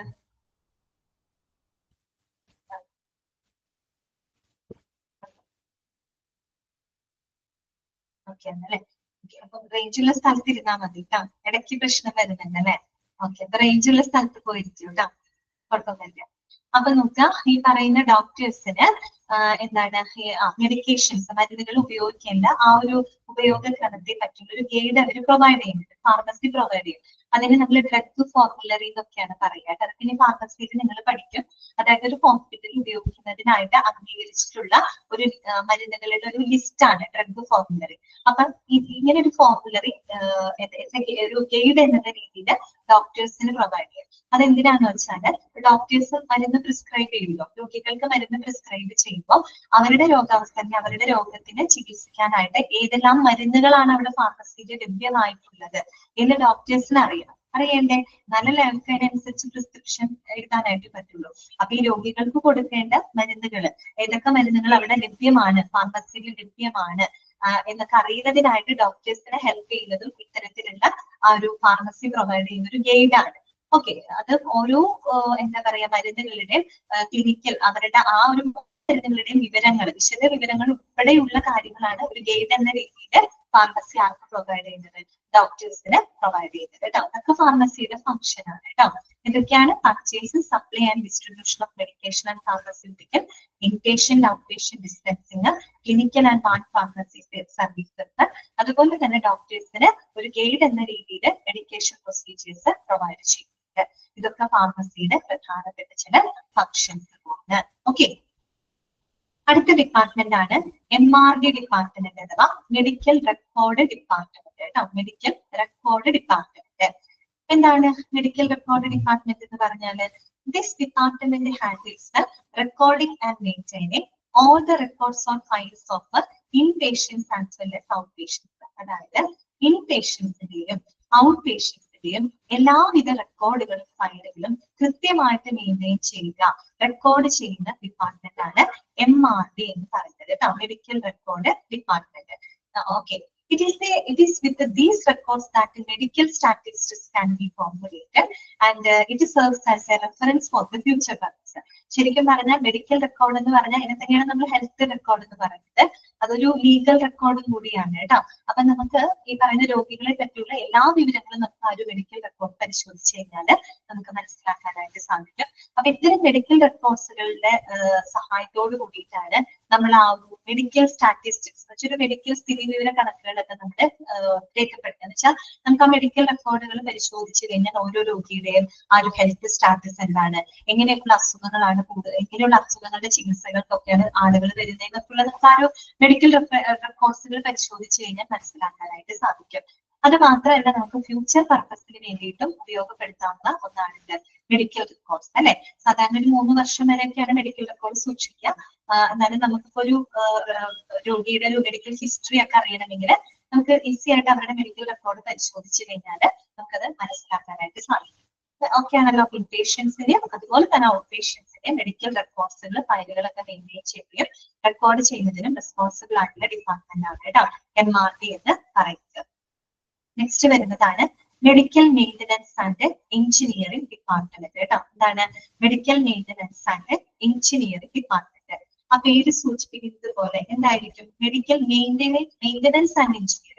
നമുക്കറിയാം ഒരു ഹോസ്പിറ്റലിന്റെ മൊത്തത്തിലുള്ള അവിടുത്തെ ഫിസിക്കൽ സ്ട്രക്ചറുകള്, അവിടുത്തെ സിസ്റ്റംസുകള് കറക്റ്റ് ആയിട്ട് മെയിൻറ്റെയിൻ ചെയ്യുന്നതിന് റെസ്പോൺസിബിൾ ആയിട്ടുള്ള ചെയ്യുന്ന ഡിപ്പാർട്ട്മെന്റ്. ഫിസിക്കൽ സ്ട്രക്ചർ എന്ന് പറയുമ്പോൾ നമുക്കറിയാം ഒരു ഹോസ്പിറ്റലുകാർക്ക് അവിടെ ഇലക്ട്രിക്കൽ ഫെസിലിറ്റീസ് കൊടുക്കുന്നുണ്ട് അല്ലെ, അതുപോലെ തന്നെ എയർ കണ്ടീഷനിങ് ഫെസിലിറ്റികളുണ്ട്, പ്ലംബിംഗ് വർക്കുകളുണ്ട്. ഇതൊക്കെ ഒരു ഹോസ്പിറ്റലിന് വേണ്ട അടിസ്ഥാന സൗകര്യങ്ങളാണ് അല്ലെ. ഇത്തരം ഫിസിക്കൽ ഫെസിലിറ്റികൾ ഇല്ലാതെ ഒരു ഹോസ്പിറ്റലിന് പ്രവർത്തിക്കാനായിട്ട് സാധിക്കുമോ? ഇല്ല. അപ്പൊ ഇങ്ങനെയുള്ള കാര്യങ്ങളൊക്കെ കറക്റ്റ് ആയിട്ട് മെയിൻറ്റെയിൻ ചെയ്യുന്നതിന് റെസ്പോൺസിബിൾ ആയിട്ടുള്ള ഡിപ്പാർട്ട്മെന്റ് ആണ് കേട്ടോ. നമുക്ക് വാങ്ങിക്കാതെ this department ensures that the hospital is in operable condition. അതായത് ഒരു ഹോസ്പിറ്റല് വളരെ കാര്യക്ഷമമായിട്ട് പ്രവർത്തിക്കുന്നുണ്ട്, ഒരു ഓപ്പറബിൾ കണ്ടീഷനിലാണെന്ന് ഉറപ്പാക്കുന്നതിനുള്ള ഡിപ്പാർട്ട്മെന്റ് ആണ് medical maintenance and engineering department. കാരണം ഒരു ഇലക്ട്രിസിറ്റി ഇല്ലാതെ അല്ലെങ്കിൽ ഒരു AC എയർ കണ്ടീഷനിങ് ഫെസിലിറ്റി ഒന്നും ഇല്ലാതെ ഒരിക്കലും ഒരു ഹോസ്പിറ്റലിൽ പ്രവർത്തിക്കാൻ പോലും സാധിക്കില്ല അല്ലെ. ഒരു ഓപ്പറബിൾ കണ്ടീഷനിലാണെന്ന് ഉറപ്പാക്കുന്ന ഡിപ്പാർട്ട്മെന്റ് ഇവരാണ്. It makes the plans and performs various projects for the hospital. അതായത് ഒരു ഹോസ്പിറ്റലിന് ആവശ്യമായിട്ടുള്ള, പ്രത്യേകിച്ച് ഒരു ഹോസ്പിറ്റലിന്റെ അവിടുത്തെ സിസ്റ്റംസുകൾ അപ്ഗ്രേഡ് ചെയ്യാനായിട്ട്, നവീകരിക്കുന്നതിന് ആവശ്യമായിട്ടുള്ള പുതിയ പുതിയ പദ്ധതികളെല്ലാം തന്നെ തയ്യാറാക്കുന്നതും പുതിയ പുതിയ പദ്ധതികൾ ആസൂത്രണം ചെയ്യുന്നതും നടപ്പിലാക്കുന്നതും ഈ പറയുന്ന ഡിപ്പാർട്ട്മെന്റ് ആണ്. This department makes sure that all electrical facilities ആണ് പെർഫെക്റ്റ് കണ്ടീഷൻ. അത് മാത്രമല്ല ഈ ഒരു ഡിപ്പാർട്ട്മെന്റ് എന്ന് പറയുന്നത് എല്ലാ ഇലക്ട്രിക്കൽ ഫെസിലിറ്റികളും അവിടെ വളരെ പെർഫെക്റ്റ് കണ്ടീഷനിലാണെന്ന് ഉറപ്പുവരുത്തുന്നത് ഈ പറയുന്ന ഡിപ്പാർട്ട്മെന്റ് ആണ്. And it performs repair and replacement work for air conditioning unit, plumbing and steel work. അതോടൊപ്പം തന്നെ എയർ കണ്ടീഷനിങ് അല്ലെ, AC റീപ്ലേസ്മെന്റ് വർക്കുകൾ അല്ലെ, മാറ്റി സ്ഥാപിക്കുന്ന വർക്കുകൾ, അതിന്റെ അറ്റകുറ്റപ്പണികൾ, പ്ലംബിംഗ്, സ്റ്റീൽ വർക്കുകൾ, ഇതെല്ലാം തന്നെ മെയിൻറ്റെയിൻ ചെയ്യുന്നത് medical maintenance and engineering department ആണ്. ഓക്കെ, ക്ലിയർ ആണോ പറഞ്ഞത്? ഓക്കെ ആണോ? നമുക്ക് ടൈം ഏകദേശം കഴിയാറായി. അപ്പൊ ഇന്ന് നമ്മൾ പറഞ്ഞത് ഏകദേശം രണ്ട് ഒരു സപ്പോർട്ടീവ് ഡിപ്പാർട്ട്മെന്റ് കൂടെ നമുക്ക് പറയാനുള്ളൂ. ഇതിപ്പോ നമ്മൾ 10 സപ്പോർട്ടീവ് ഡിപ്പാർട്ട്മെന്റുകളാണ് പഠിച്ചത് കേട്ടോ. അപ്പൊ അടുത്ത ക്ലാസ്സിൽ നമുക്ക് ഇത് കംപ്ലീറ്റ് ചെയ്തിട്ട് അഡ്മിനിസ്ട്രേറ്റീവ് ഒരു ഡിപ്പാർട്ട്മെന്റ് കൂടെ ബാക്കിയുണ്ട് അല്ലെ. അഡ്മിനിസ്ട്രേറ്റീവ് ഡിപ്പാർട്ട്മെന്റ് പറഞ്ഞിട്ടൊരു വിഭാഗമുണ്ട്. അതും കൂടെ പഠിച്ചു കഴിഞ്ഞാൽ ഈ ചാപ്റ്റർ നമ്മുടെ അവസാനിക്കും കേട്ടോ. അത് കഴിഞ്ഞിട്ട് ഞാൻ പിന്നെ തുടങ്ങുന്നത് ഇന്റൻസീവ് കെയർ യൂണിറ്റ് എന്ന് പറയുന്ന ICU എന്ന് പറയുന്ന ഒരു ചാപ്റ്റർ ആയിരിക്കും. അതിന് ഞാൻ സ്റ്റാർട്ട് ചെയ്യുന്നത്. ഓക്കെ ആണല്ലോ. അപ്പൊ ഞാൻ ഒന്ന് അൺമ്യൂട്ട് ചെയ്യാണ് കേട്ടോ. അടുത്ത ക്ലാസ്സിൽ നിങ്ങൾക്ക് എന്തെങ്കിലും സംശയം ഉണ്ടെങ്കിൽ ചോദിക്കും. ടെക്സ്റ്റ് ബുക്ക് എല്ലാവർക്കും കിട്ടിയോ? ടെക്സ്റ്റ് ബുക്സ് കിട്ടിയിട്ടില്ല? കിട്ടി. ഓക്കെ, ഓർഡർ കൊടുത്തിട്ടുണ്ടല്ലോ, കിട്ടാൻ ലേറ്റ് ആവുന്നതാണ് അല്ലെ. ടെക്സ്റ്റ് ബുക്ക് കിട്ടുമ്പോൾ നമ്മൾ പഠിപ്പിക്കുന്ന കാര്യങ്ങളൊക്കെ വായിച്ചു വിടുക കേട്ടോ. എന്താണ് ദിവ്യ? ഹിസ്റ്റോളജി അല്ലെ. ഹിസ്റ്റോളജി എന്ന് പറഞ്ഞാല് സ്റ്റഡി ഓഫ് ടിഷ്യൂസ് ആണ് കേട്ടോ. സ്റ്റഡി ഓഫ് ടിഷ്യൂസ്, കലകളെ കുറിച്ചുള്ള പഠനമാണ് കേട്ടോ. കലകൾ കോശങ്ങൾ കൂടി ചേർത്തിട്ടാണ് ടിഷ്യൂസ് ചെയ്യുന്നത്. ടിഷ്യൂസിനെ കുറിച്ചുള്ള പഠനം, ക്യാൻസർ സ്ക്രീനിങ് ആയിട്ട് നമ്മൾ എന്ത് ചെയ്യാറുണ്ട്? ടിഷ്യൂസിന്റെ പഠന രീതിയിലുണ്ട്. സെറോളജി എന്ന് പറഞ്ഞാൽ സ്റ്റഡി ഓഫ് ദ ബ്ലഡ് സെറമാണ് കേട്ടോ.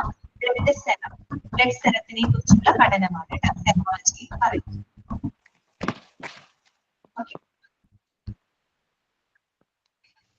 വേറെ ഡൗട്ട്സുകളൊന്നും ഇല്ലെങ്കിൽ ഇതുവരെ എടുത്ത ഭാഗങ്ങളൊക്കെ നല്ലപോലെ വായിച്ചു. Thank you. Thank you, ma'am.